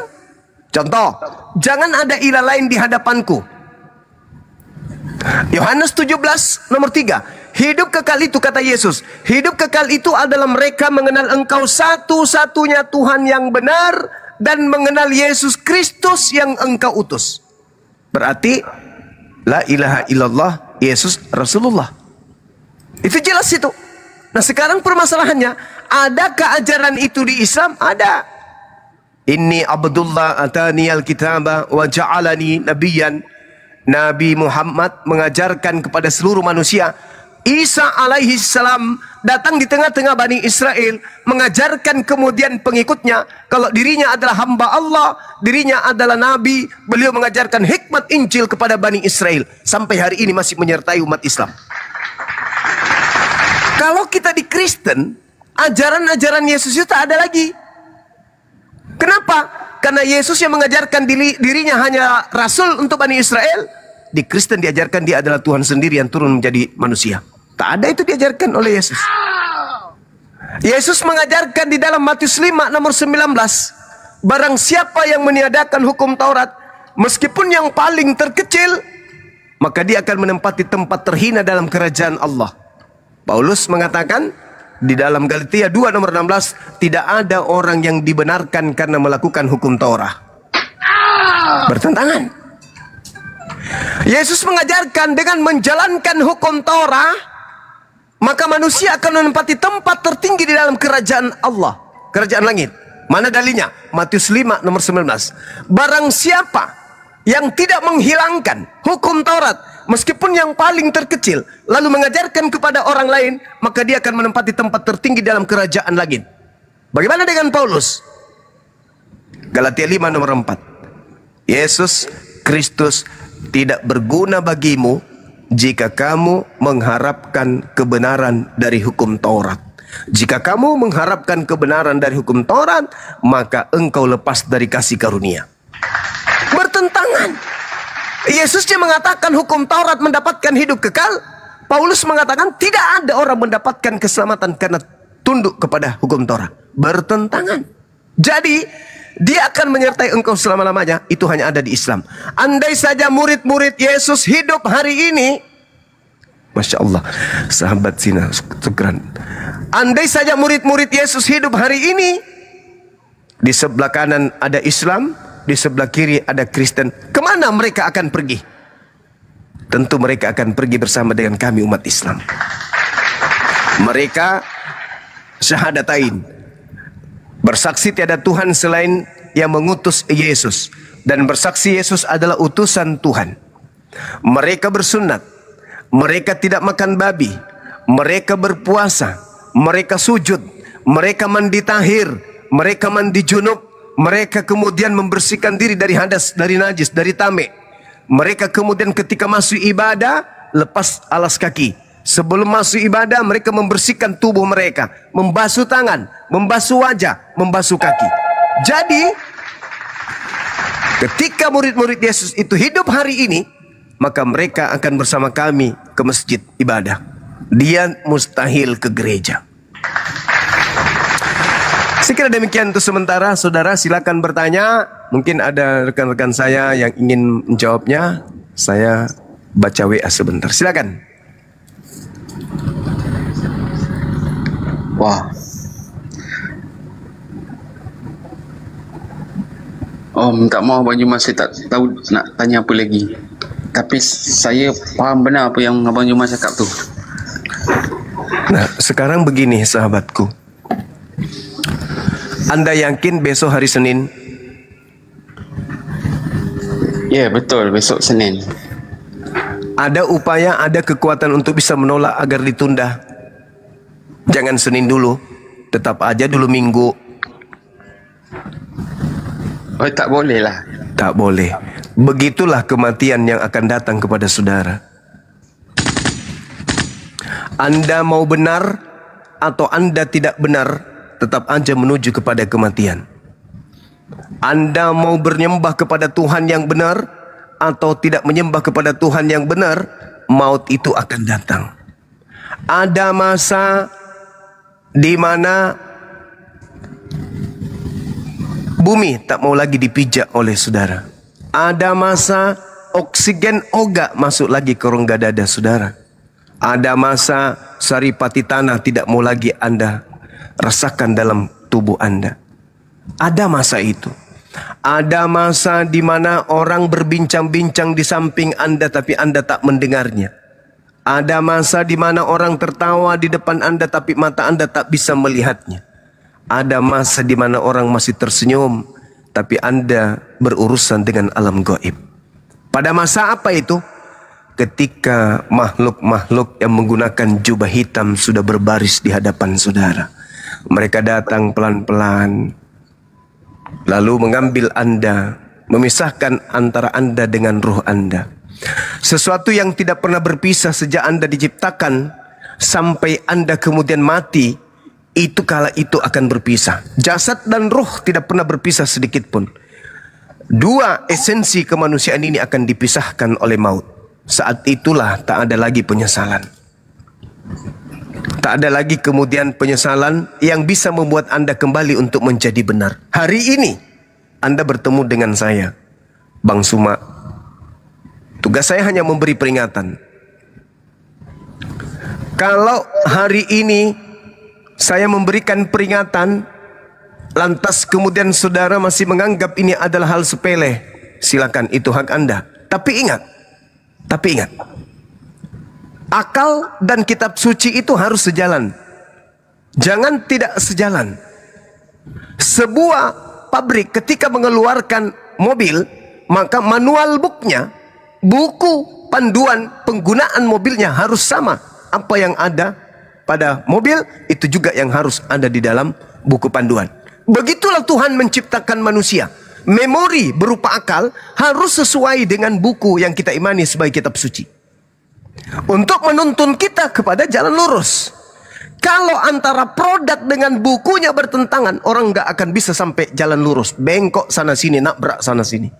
Karena itulah kemudian, ketika ada sebuah kitab bermasalah dengan akal, maka kitab itu bermasalah dengan kehidupan akhirat kita. Karena buku ini wajib mutlak dari pencipta yang maha tahu. Maka tolak ukurnya dia menciptakan akal. Sejatinya dia tahu kemana akal ini akan berpikir, kemana kemampuan manusia ini akan bernalar. Maka buku yang diutusnya, yaitu kitab suci, harus seirama, satu ketukan, satu not, satu gelombang dengan akal serta buku suci itu. Kalau ada buku bertentangan dengan akal, hanya ada dua. Buku ini bukan firman Tuhan, atau orang tersebut yang ada gangguan jiwa. Itu. Nah, kembali kepada tema. Saudara sudah menemukan kebenaran itu. Ada kebenaran itu di hadapan saudara. Tapi mungkin karena yang menyampaikan adalah orang yang beda agama, Anda tolak. Tapi kalau pendeta atau pastor yang mengajarkan Anda meskipun salah, karena satu frekuensi, Anda terima. Itu namanya zolim. Itu namanya batil. Nabi ketika datang, Rasul ketika datang, dia mendatangi bukan orang yang sudah beragama dengan dirinya, bukan. Tetapi mendatangi orang yang beda agama. Nabi Musa datang kepada Firaun, datang kepada orang Yahudi, datang kepada Bani Israel. Bani Israel itu beda keyakinan dengan Nabi Musa pada kala itu. Nabi Musa datang mendakwai mereka. Di antaranya ada dua kelompok, ada yang menolak, ada yang menerima. Yang selamat yang mengikuti Nabi Musa. Nabi Isa, Yesus, datang kepada Bani Israel. Bani Israel terpecah menjadi dua. Ada yang kemudian menjadi beriman kepada Yesus, ada yang menolak Yesus. Nabi Muhammad juga demikian adanya. Ketika ia datang, yang didatangi adalah orang-orang yang beda pendapat dengannya, beda keyakinan dengannya. Lalu kemudian mereka menjadi dua. Ada yang kafir, ada yang kufur kepada Nabi Muhammad, ingkar kepada Nabi Muhammad, ada yang menjadi pengikutnya. Ketika Bang Suma datang, orang Kristen terpecah menjadi dua bagian. Ada yang mengikuti Bang Suma, yang kedua ada yang tidak mengikuti Bang Suma. Karena beda agama, karena beda keyakinan, ditolak meskipun betul. Itulah yang disebut orang-orang zalim. Itu orang zalim tuh. Nah sekarang ketika Anda mati, tidak ada lagi pilihan. Anda ditimbun kedalaman 1 meter lebih dari permukaan tanah. Gelap. Datanglah kemudian kehidupan akhirat. Apa yang Anda bisa pertanggungjawabkan? Orang yang Anda cintai, yang setiap hari kemudian menemani Anda, nggak ada lagi. Orang yang gereja, yang selalu berkhotbah berapi-api, tak ada lagi. Orang tua kita yang kita cintai, tak ada lagi. Anak-anak kita tak ada. Tinggal kita sendiri. Apa yang harus kita lakukan? Kita hanya bisa mempertanggungjawabkan kehidupan kita ketika di dunia. Kemana hendak kita meminta pertolongan? Yesus, mana ajarannya untuk dia disembah? Pernahkah Yesus meminta Anda untuk menyembahnya? Pernahkah Yesus mengajarkan untuk menjadi Kristen? Pernahkah Yesus mengajarkan untuk beribadah kepadanya? Pernahkah Yesus mengajarkan untuk beribadah hari Minggu? Pernahkah Yesus mengajarkan agar Anda merasulkan Paulus? Pernahkah Yesus mengajarkan untuk Anda mengkitabkan perjanjian lama, perjanjian baru? Pernahkah Yesus mengajarkan agar Anda kemudian ke gereja? Tak ada. Lalu siapa yang bertanggungjawabkan itu? Siapa? Kepada siapa Anda harus melemparkan? Kenapa kau begini? Saya harus melemparkan kemana? Siapa yang harus bertanggung jawab? Tak ada lagi. Yang ada hanya penyesalan. Kalau detik itu sudah ada, tak ada gunanya. Karena neraka kekal selama-lamanya. Sekarang kita harus paham betul. Islam Kristen harus paham betul. Bagaimana sih kodrat kemanusiaan itu? Membedakan kita dengan binatang itu apa? Apa yang membedakan kita dengan binatang? Kita memiliki 3 keadaan. Yang pertama, kita manusia diberikan kecerdasan. Manusia yang memiliki kecerdasan, tingkat kecerdasan di luar daripada binatang atau makhluk lain. Kita makhluk intelijensi yang memiliki tingkat kecerdasan, memiliki logika, memiliki alat berpikir. Itu yang pertama. Yang kedua, kita dibekali kehendak bebas, free will. Bisa jahat, bisa baik. Bisa kafir, bisa beriman. Bisa Islam, bisa Kristen. Kita memiliki kemudian kesempatan untuk memilih. Dan yang ketiga, kita manusia ini adalah tempatnya diuji. Kambing tidak pernah diuji. Pernah nggak lihat kambing menangis? Mbe, mbe, mbe. Kenapa kamu menangis? Udah 3 kali saya kirim surat ke Bom-Bom, dia nggak pernah balas. Nggak ada itu. Kenapa kau menangis kambing? Kenapa kau bersedih? Orang tua saya kena stroke, Bang. Kambingnya, kenapa kau bersedih? Kenapa kau diam aja dari tadi? Dari kemarin cuma makan rumput doang, Bang. Sekali-sekali mau pingin makan Pizza Hut. Kamu kenapa nangis, wahai kambing? Soalnya anak-anak udah pada sekolah. Saya umurku sudah tua, Bang. Udah berjenggot, nggak pernah masuk sekolah. Pernah kambing mengalami hal seperti itu? Enggak. Kenapa? Kambing nggak pernah diuji. Jadi kita manusia ini punya kecerdasan, kemampuan berpikir, daya tangkap, sampai pada level kita bisa berkarya, mencipta, berkarya, menentukan sikap. Lalu kemudian setelah itu kita memiliki kehendak bebas. Bisa jadi Kristen, bisa jadi Islam, suka-suka saya. Nah, suka-suka saya ini ditentukan oleh apa? Akalkah? Bahaya kalau bukan akal. Bahaya kalau bukan akal. Kalau cuma karena keturunan, itu bahaya. Harus polanya akal. Yang kedua diuji. Nah, ketika kita diuji ini, kita diuji, kemana hendak kita mengambil keputusan? Ini sekarang saudara ini sedang diuji nih. Ini yang benar yang mana ya? Kayaknya benar deh. Ah, enggak dong, enggak mungkin benar. Wah, enggak mungkin. Aku yang benar. Itu ujian. Kalau kambing tidak disuruh, kamu mau menyembah siapa? Menyembah ini atau ini? Kambing tidak disuruh memilih. Kamu pilih Alkitab, Bible, atau milih Al-Quran. Tidak bisa. Tapi kalau kita manusia yang memiliki intelektual tinggi dan juga kemampuan untuk memiliki kehendak bebas, maka potensi itu ada sama kita sebelum kematian itu datang. Kenapa orang Kristen yang meninggal setelah merasakan siksaan kubur, mereka tidak balik ke dunia? Hei teman-teman, tinggalkan Kristen, tinggalkan. Kenapa? Aku nih sudah dalam kubur nih, ternyata Kristen itu salah. Atau Kristen itu benar. Kembali dari kubur, dia datang ke orang Kristen semuanya. Hei teman-teman, kau jangan sampai keluar dari Kristen ya. Ternyata Kristen itu benar. Saya sudah merasakan nikmatnya di alam kubur. Begitu juga sebaliknya. Kalau Islam itu benar, kenapa orang yang masuk ke dalam kubur umat Islam tidak keluar mengajarkan anaknya? Hei anakku, jangan pernah kau murtad ya. Biarpun kau tidak makan, yang penting kau mati dalam keadaan Islam. Kenapa? Abahmu, bapakmu sudah mati dan aku rasakan nikmatnya dalam kubur. Ternyata Islam itu betul. Dan saya lihat tetangga gue setiap hari kena pentungan. Atau sebaliknya, orang Islam masuk ke dalam kubur, balik dia. Anakku, tinggalkan segera agama Islam ini. Kenapa? Karena ternyata kita disiksa di kubur. Islam itu salah. Tapi faktanya kan enggak. Jaraknya cuma 1 meter dari permukaan tanah. Kenapa mereka tidak keluar? Mengajarkan ke kita, Islam salah loh nak, atau Islam benar loh nak. Kenapa enggak diajarkan itu? Karena kita manusia ditugaskan untuk berpikir. Kalau orang mati bisa kembali mengatakan Islam itu benar, ya sudah, maka semuanya orang akan selamat. Atau Kristen yang keluar kemudian mengatakan Kristen itu benar, maka semua akan pindah di Kristen. Atau salah satunya keluar mengatakan agama ini yang salah, tidak ada lagi yang meluk agama itu. Tapi karena Allah memberikan kita kehendak bebas, pintu kematian itu kemudian tertutup untuk kembali hidup.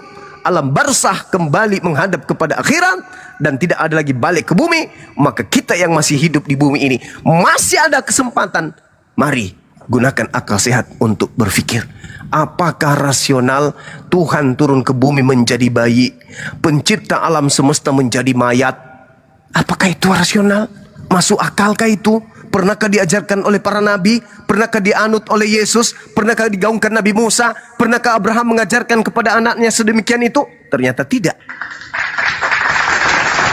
Lalu kenapa? Kenapa? Kiri kanan kita melihat hari Minggu orang berbondong-bondong menyembah kepada sesamanya makhluk. Kenapa? Karena menggenapi nubuatan Yesus kepada Yahudi, waspadalah kepada penyesat yang datang kepadamu dengan memakai namaku dan berkata akulah Kristus. Mereka akan menyesatkan banyak orang.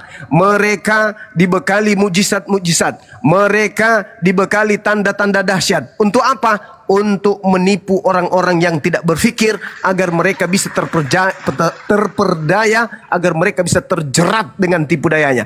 Kalau hanya seorang yang datang tanpa mujizat, hei, aku itu Tuhan loh, sembah aku. Mau sampai robek mulutnya orang tersebut ngomong, kalau dia tidak tidak ada bawa mujizat, tidak membawakan tanda-tanda dahsyat, tak akan ada yang percaya. Oleh karena itu, penyesat itu dibekali oleh kemampuan bermujizat, kemampuan kemudian menyembuhkan orang, kemampuan mengobati orang, kemampuan mengusir setan. Itulah kata Yesus, waspadalah kepada penyesat yang datang kepadamu memakai namaku, mereka akan menyesatkan banyak orang. Apa buktinya? Sebelum itu terjadi, apa buktinya? Bahwa yang dimaksud di sini adalah Kristen.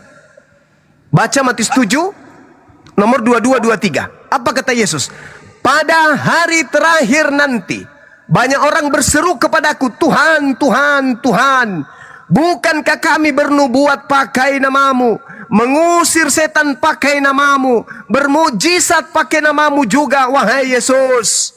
Apa kata Yesus di data nomor 23? Pada saat itulah aku Yesus akan berterus terang kepada mereka, enyahlah daripada aku tidak mengenal kalian, kalian semua adalah pembuat kejahatan. Na'udzubillah summa na'udzubillah.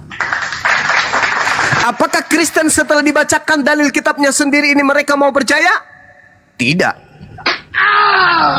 Padahal itu sudah tertulis, tetap aja tidak. Mereka sudah baca, tetap aja tidak. Kenapa mereka tidak mau peduli? Ya, tetap aja tidak. Alasannya kenapa? Karena dia terjerat oleh penyesat. Makanya Yesus mengulang ajarannya. Bertobatlah. Jagalah dirimu agar kamu jangan jatuh dalam percobaan. Waspadalah. Penyesat itu lihai. Penyesat itu dahsyat. Penyesat itu dibekali dengan mujizat dan tanda-tanda yang kuat. Waspadalah agar kalian jangan disesatkan. Ketika murid-murid Yesus kedatangan Paulus, "Hei murid Yesus, iya paman, aku bertemu dengan gurumu di padang gurun ketika aku ke Damsyik loh." Kata murid Yesus, "EGP, emang lu sopo? Guru saya sudah berpesan jangan kau percaya." Makanya Yahudi sampai hari ini tidak Kristen. Paulus putus asa. Akhirnya dia banting setir. Maka dia menulis surat ke jemaat Galatia 1 nomor 15, Galatia 2 nomor 8. Apa katanya? Aku diutus kepada orang-orang non-Yahudi. Selamat. Aku diutus kepada orang-orang yang tidak bersunat. Selamatlah kalian. Kalianlah yang didatangi oleh Nabi ini. Kalian pula lah yang kemudian menjadi sasaran empuk. Makanya ketika orang Kristen datang dari barat masuk ke Nusantara, ke Indonesia, mengajarkan pribumi untuk menjadi pengikut dari makhluk yang keluar dari kubur, no way. Kami tidak ada jalan untuk menyembah kepada makhluk yang keluar dari kubur. Kenapa? Sehebat-hebatnya makhluk, namanya makhluk, tidak akan pernah bisa menjadi Tuhan. Karena Tuhan itu maha pencipta langit dan bumi, maha suci, tidak mungkin hina keluar dari kubur. Tidak mungkin.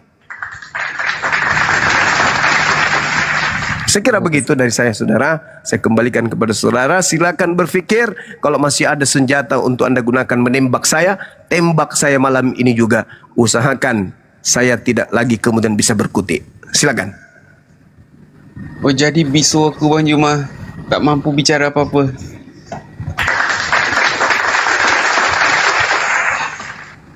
Nanti kalau ada materi yang mungkin menurut saudara bisa diulas, tanyakan kepada pendeta di gereja, oleh pastor, atau pandir, atau penatua yang ada di Malaysia. Sampaikan ada salam dari Bang Suma. Bang Suma menguraikan Matius 24, Matius 24, Matius berapa tadi? Matius Yohanes 16, Matius 7. Itu Bang Suma uraikan bukan dari Al-Quran, tapi dari Bible itu sendiri. Kenapa bisa begitu? Kenapa bisa begitu? Karena sejatinya Bible itu bukan firman Tuhan.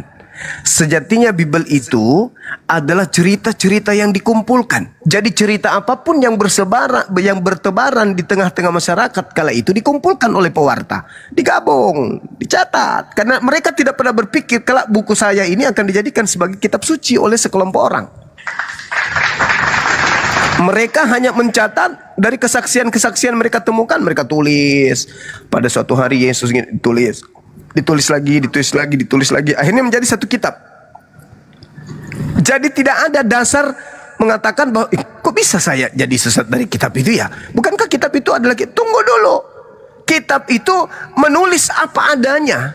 Apa yang disaksikan oleh orang-orang di situ itu yang dicatat. Makanya Bung, ada keanehan terjadi di dalam kitab saudara, di dalam kitab Roma. Nih, coba kita lihat ya. Kalau di Al-Quran udah final.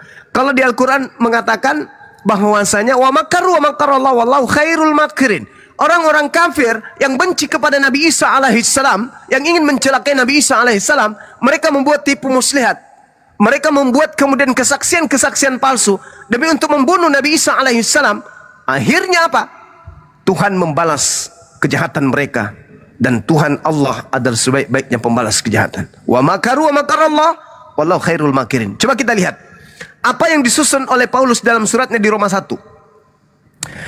Sebab murka Allah nyata dari surga atas segala kefasikan dan kezaliman manusia yang menindas kebenaran dengan kezaliman.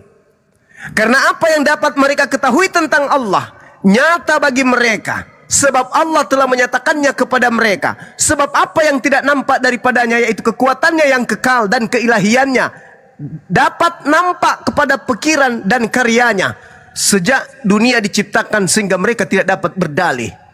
Sebab sekalipun mereka mengenal Allah, mereka tidak memuliakan Allah sebagai Allah atau mengucap syukur kepada Allah.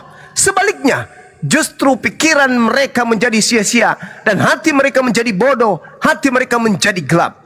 Mereka berbuat seolah-olah mereka penuh hikmat, tetapi mereka telah menjadi bodoh. Mereka menggantikan kemuliaan Allah yang tidak fana, yang tidak biologis, dengan gambaran yang mirip dengan manusia yang fana, yang biologis. Burung-burung, binatang-binatang yang berkaki 4 atau binatang-binatang yang menjalar. Karena itu, Allah menyerahkan mereka kepada keinginan hati mereka akan kecemaran, sehingga mereka saling mencemarkan tubuh mereka. Sebab mereka menggantikan kebenaran Allah dengan dusta. Dan mereka juga memuja dan menyembah makhluk dengan melupakan penciptanya yang tak harus dipuji untuk selama-lamanya. Karena itu Allah menyerahkan mereka kepada hawa nafsu yang memalukan. Sebab istri mereka menggantikan persetubuhan yang wajar dengan yang tak wajar. Demikian juga suami mereka meninggalkan persetubuhan yang wajar dengan istri mereka dan menyala-nyala dalam birahi mereka seorang terhadap yang lain, sehingga mereka melakukan kemesuman laki dengan laki. Dan karena itu mereka menerima dalam diri mereka balasan yang setimpal untuk kesesatan mereka. Dan karena mereka tidak merasa perlu untuk mengakui Allah, maka Allah menyerahkan mereka kepada pikiran-pikiran yang terkutuk, sehingga mereka melakukan apa yang tidak pantas, penuh dengan rupa-rupa kezaliman, kejahatan, keserakahan, kebusukan, penuh dengan dengki, pembunuhan, perselisihan, tipu muslihat dan kefasikan. Mereka adalah pengumpat, pemfitnah, pembenci Allah, kurang ajar, congkak, sombong, pandai dalam kejahatan, tidak taat kepada orang tua, tidak berakal, tidak setia, tidak penyayang, tidak mengenal belas kasihan. Sebab walaupun mereka mengetahui tuntutan-tuntunan hukum Allah, yaitu setiap orang melakukan hal demikian patut dihukum mati, mereka bukan saja melakukan sendiri, tetapi mereka juga setuju dengan mereka yang melakukannya. Ini Paulus menulis surat, tapi suratnya itu kembali kepada jemaatnya sendiri. Inilah yang disebut Allah, wa makaru wa makarallah wallahu khairul makirin. Allah sebaik-baiknya pembalas kejahatan. Nih, silakan Anda renungkan. Siapa yang dimaksud oleh Paulus ini kalau bukan jemaatnya sendiri? Dan itu tentang kisah jemaat di Roma tuh. Iya.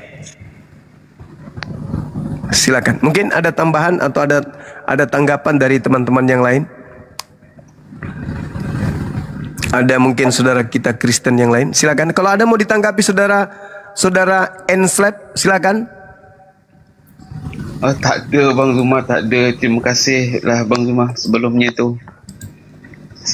Sama-sama Bang. Sejak di Komal-Komal musim ini banyak yang saya tahu. Banyak yang saya tahu tentang Islam Bang Zuma. Tentang keyakinan mereka, tentang kepercayaan mereka. Tahu saya sekurang-kurangnya, banyak saya tahu dari kawan-kawan saya yang lain. Alhamdulillah. Ya minimal ada ilmu lah Bang.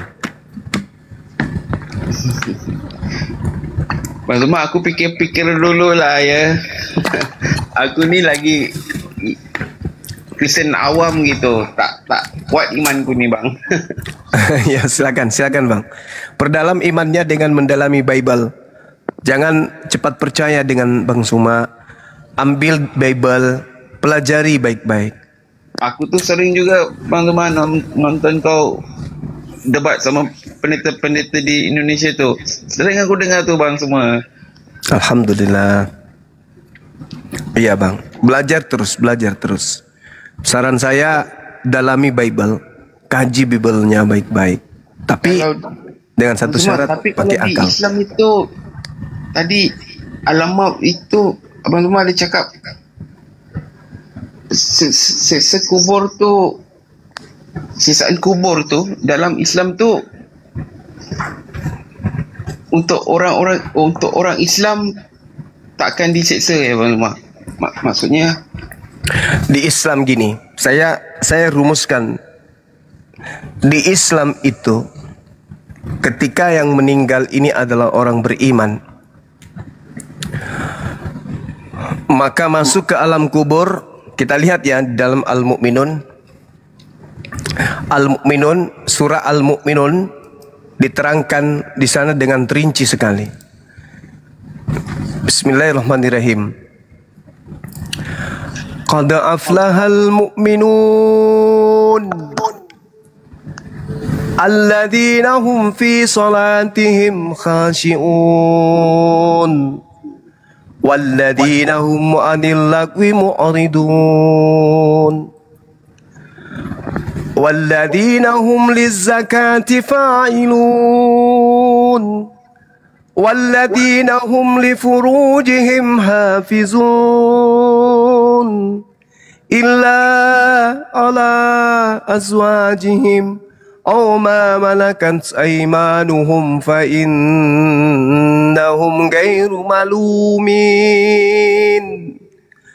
faman ibtagha wara'a dzalika fa ulaika humul 'adun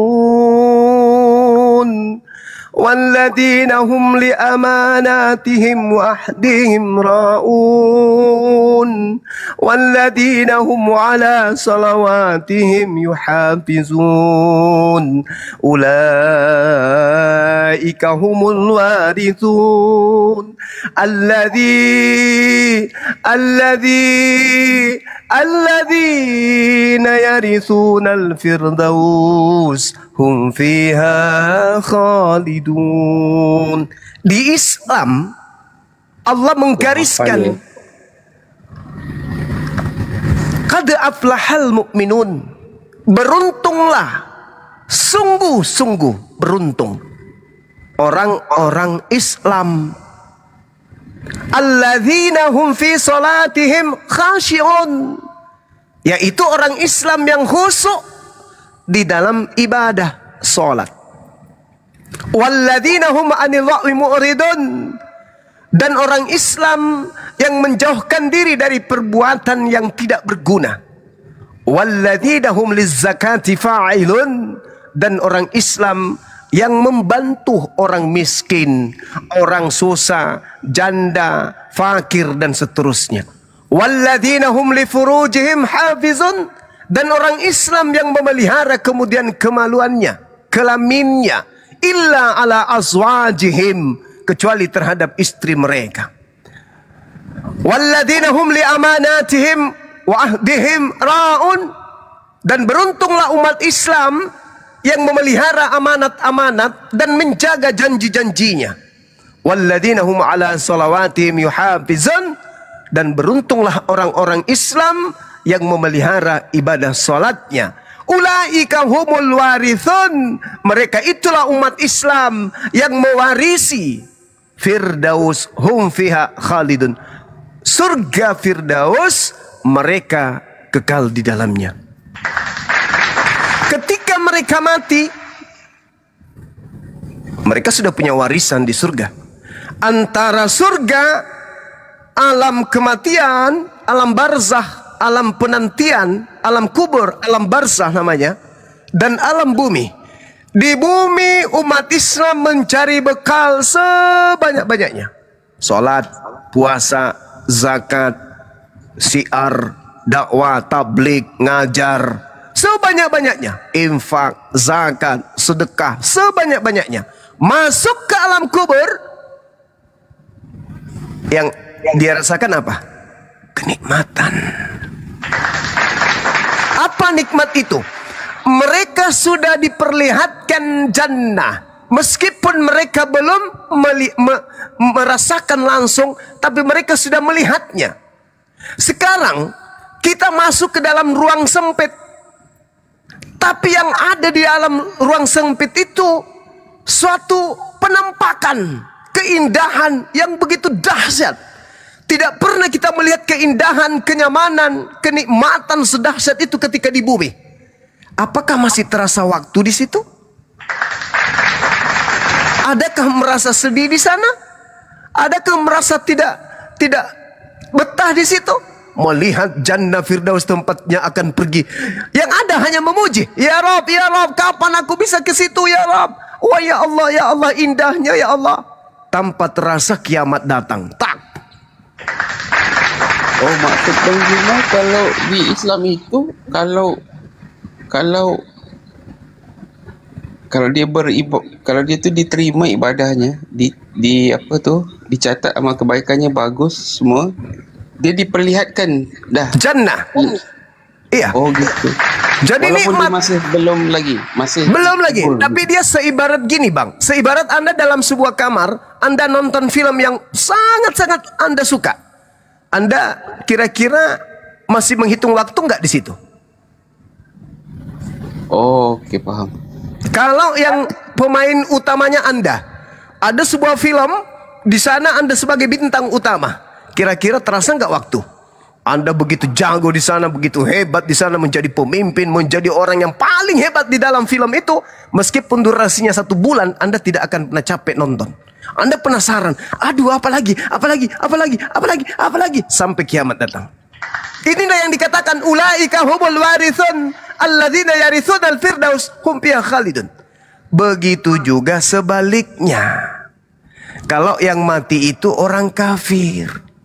Cobalah Anda masuk ke dalam kamar atau dalam ruangan atau dalam rumah di tengah hutan, gelap gulita. Seorang diri yang menemani adalah gambaran-gambaran Anda sedang disiksa di neraka. Betah. Ya kalau kiamatnya 1 tahun, 1 miliar tahun lagi, maka selama itu juga Anda akan disiksa di sana. Kira-kira nyaman nggak ketika Anda sudah melihat video Anda disiksa di neraka? Dipancung, dimasukkan ke dalam api. Begitu dia masuk ke dalam api, meleleh otaknya, meleleh semua badannya, dagingnya. Habis itu tumbuh kembali, meleleh lagi, tumbuh kembali. Kemudian dia melihat otaknya di dalam meleleh kayak minyak kelapa yang sedang dipanasin. Kira-kira nikmat nggak? Kalau nggak teriak-teriak, tolong, bom, tolong, bom, kamu mana, bom. Kalau nggak teriak-teriak di dalam, itulah yang disebut siksa kubur. Nah, sebelum itu terjadi, saya kasih perbandingan. Umat Islam di dalam Al-Quran punya warisan. Kalau warisan bong, itu milik hak kepunyaan kita, nggak boleh diganggu-gugat dong. Itu kan warisan saya. Mutlak saya harus mendapatkan itu karena itu warisan saya. Makanya umat Islam itu mempercantik ibadah sholat. Jangan sholat yang dipikirkan Pak Bom. Allahu Akbar. Gimana ya Pak Bom kok perutnya sudah 9 tahun tidak melahirkan. Jangan. Husuk. Bentuk sholat itu gimana cara husuknya? Sadar kita. Sadar bahwa kita sedang menghadap kepada pencipta. Kalau kita dipanggil menghadap ke Pak Presiden, Pak Prabowo, kira-kira masih ada nggak pikiran kita ke yang lain? Sedang berhadapan dengan Pak Presiden ini, ngomong sama Pak Presiden, gimana saudara, apakah saudara baik-baik aja? Kira-kira masih mikir nggak panci di rumah? Masih mikir nggak celana yang bolong? Masih mikir nggak? Nggak ada. Konsentrasi kita, kalau perlu setiap desahan napas Pak Prabowo itu kita lihat. Kalau perlu semua kata yang keluar dari mulutnya itu kita kemudian rekam. Saking dia itu bagi kita berharga. Ini kita sedang menghadap kepada pencipta langit dan bumi yang menciptakan Pak Prabowo. Maka hal itu harus kita hadirkan. Bahwa saya sedang menghadap kepada penciptaku. Maka khusyuk. Gak usah lagi pikir yang lain. Allahu Akbar. Duhai dikau pencipta langit dan bumi yang maha besar. Alhamdulillahi Rabbil Alamin. Segala puji bagi engkau wahai Tuhan pencipta alam semesta. Ar-Rahmanir Rahim. Dikau yang maha pengasih lagi maha penyayang. Itu aja. Ada kasih juga ya. Oh iya bang. Bahkan di dalam Al-Quran itu ada surat Rahman. Surah Ar-Rahman. Itu artinya surat apa itu? Surah kasih sayang. Di Islam itu enggak kasih aja, sayang juga, kasih sayang. Sempurna di Islam itu abangku. Sempurna. Nah, satu kelebihan lagi di umat Islam itu yang tidak dimiliki oleh umat agama lain. Di dalam Al-Quran surah Ar-Ra'd, Allah Subhanahu wa ta'ala menggariskan. Tadi sudah punya warisan surga Firdaus. Apakah kurang? Apakah masih ada? Ada. Apa kata Allah? Jannatu adani yadkhulunaha wa man salaha min abaihim wa azwajihim wa zurriyatihim wal malaikatu yadkhuluna alaihim min kulli bab. Apa itu? Islam masuk ke Firdaus. Secara Firdaus itu adalah warisan-warisan mereka. Mereka masuk ke dalamnya bersama dengan orang-orang yang dicintainya. Istrinya, anak-anaknya, cucu-cucunya, keturunan-keturunannya. Mereka masuk bersama-sama. Di dalamnya berkasih sayang. Dalam kehidupan kekal, mereka dikumpulkan pada alam yang tak ada lagi kematian, tak ada lagi sana tangis, iri, dengki, kemiskinan. Yang ada hanya kebahagiaan, yang hanya ada kenikmatan. Hidup kekal bersama orang-orang yang kita cintai. Di Kristen itu tak ada. Kristen ketika mati udah selesai. Tak ada lagi hubungan dengan mereka, orang tua kita, anak kita, istri kita. Jadi buat apa membina rumah tangga di kehidupan di dunia ini? Di dunia ini hidup paling 30 tahun bersama istri, 40 tahun bersama anak, 50 tahun bersama mereka, 60 tahun berkumpul bersama. Setelah itu pisah untuk selamanya. No, saya tidak memilih jalan agama seperti itu. Saya lebih memilih bersama dengan anak-anak saya, orang-orang yang saya cintai, sampai tak ada akhirnya. Hidup kekal bersama anak-anakku, istriku, orang tuaku, adik-adikku, kakak-kakakku, paman-pamanku, semua keluargaku. Aku pingin hidup bersama mereka di kehidupan yang kekal jannah, hidup yang penuh dengan kebahagiaan. Ini yang tidak dimiliki oleh agama lain. Ketika umat lain mati, dah selesai, putus. Mereka tidak lagi saling mengenal, mereka tidak lagi saling bersama. Lalu bagaimana ketika kita rindu? Misalnya sekarang Anda sudah punya orang tua sudah meninggal, Anda rindu. Kapan Anda mau ketemu? Nggak ada lagi. Ternyata di kehidupan dunia ini adalah hidup untuk selamanya, untuk bersama. Dan itu tak akan pernah lagi jumpa. Kami di Islam enggak. Kayak saya, orang tua saya sudah meninggal. Tapi ada harapan untuk berkumpul bersama dengan orang tua saya. Maka sepeninggal mereka, aku jadikan diri saya menjadi anak yang soleh. Sepeninggal orang tua saya, aku jadikan cucu-cucunya menjadi orang soleh. Kenapa? Supaya kami semuanya nanti berkumpul bersama di jannah. Lah kalau di Kristen, hidup semati, nggak boleh dipisahkan kecuali dengan maut. Oke, tapi setelah itu bersama enggak kalian? Enggak. Anak-anak yang kita besarkan, yang kita cintai, darah daging kita, bersama enggak kita nanti di sana? Enggak. Lalu buat apa? Kalau di Islam tidak. Tetap bersama. Makanya di Islam itu ketika kita menikah, maka rumah tangga itu bukan hanya di dunia aja, tapi lanjut sampai ke jannah. Makanya di rumah tangga umat Islam itu lebih banyak cobaan. Karena itu tadi, siapa yang kuat menghadapi cobaan, maka dia akan bersama dengan pasangan-pasangannya sampai ke jannah. Maka wahai suami-suami, sayangi istrimu. Wahai istri-istri, sayangi suamimu. Orang tua, sayangi anak-anak kita sayangi orang tua kita. Supaya kita tetap bersama di jannah nanti kelak. Amin ya rabbal alamin. Saya kira begitu saudara Kridol. Mudah-mudahan apa yang saya sampaikan bisa menjadi motivasi Anda untuk belajar lagi. Di Islam itu tidak ada paksaan, karena orang Islam tidak boleh memaksakan untuk orang masuk ke Islam. Kenapa? Orang di luar Islam itu adalah orang yang nikmat hidupnya di dunia. Mereka tidak ada kewajiban, mereka tidak punya aturan main yang sudah ditetapkan oleh Tuhan kepada mereka, melainkan aturan yang mereka buat sendiri. Ketika mereka masuk Islam, maka berat. Karena di Islam 5 kali sehari minimal mereka harus bolak-balik ke masjid. Belum lagi puasa setiap tahun 1 bulan penuh, sedangkan mereka baru jam 10 ada udah mengamuk, perutnya mau makan. Ini sebulan tidak makan. Ya, bagaimana bisa kemudian mereka diajak ke Islam tanpa kesadaran sendiri? Jadi masuk Islam wajib hukumnya kesadaran sendiri. Bukan karena Indomie, bukan karena bantuan, karena sakit dikasih bantuan masuk Islam, nggak bisa. Karena Islam itu syarat dengan aturan-aturan main. Segala-galanya diatur. Saya kira begitu dari saya teman-teman sekalian. Mudah-mudahan yang saya sampaikan ini tidak keliru. Kalaupun ada keliru saya minta maaf kepada Allah Subhanahu wa taala, dan mudah-mudahan saya diluruskan kembali ke depannya untuk belajar yang lebih baik lagi. Silakan. Ya Bang Zuma, terima kasih Bang Zuma. Saya banyak belajar malam ni di atas. Sama-sama saudara.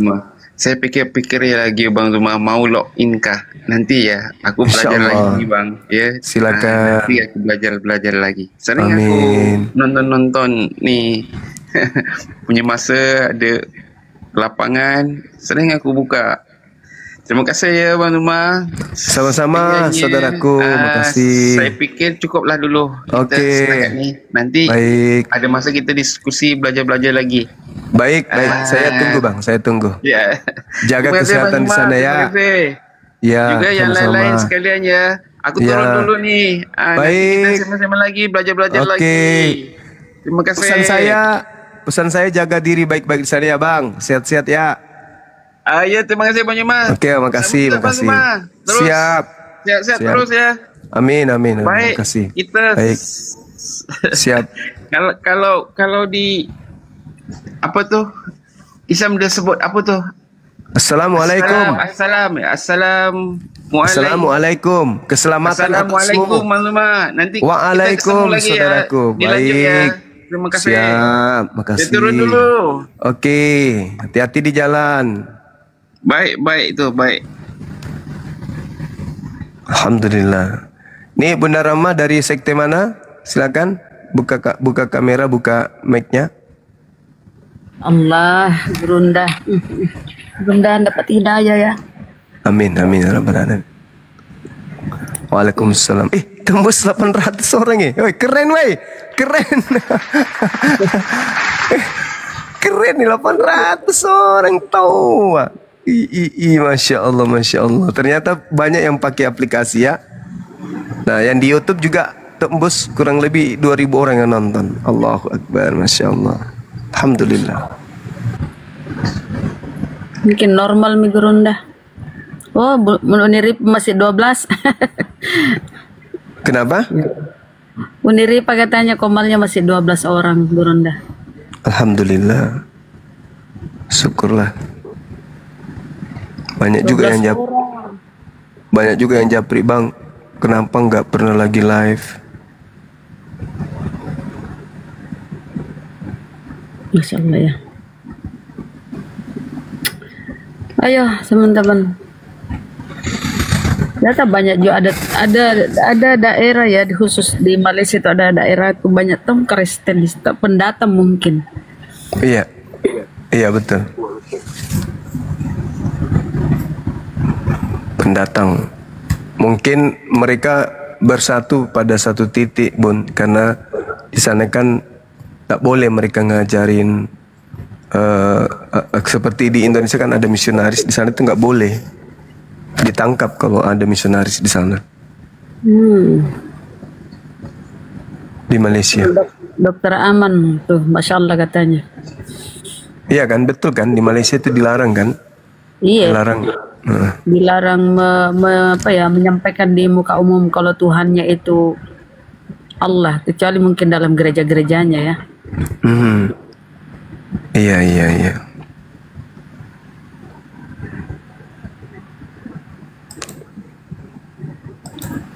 Bagaimana teman-teman Indonesia di wilayah saudara-saudara semuanya aman kan?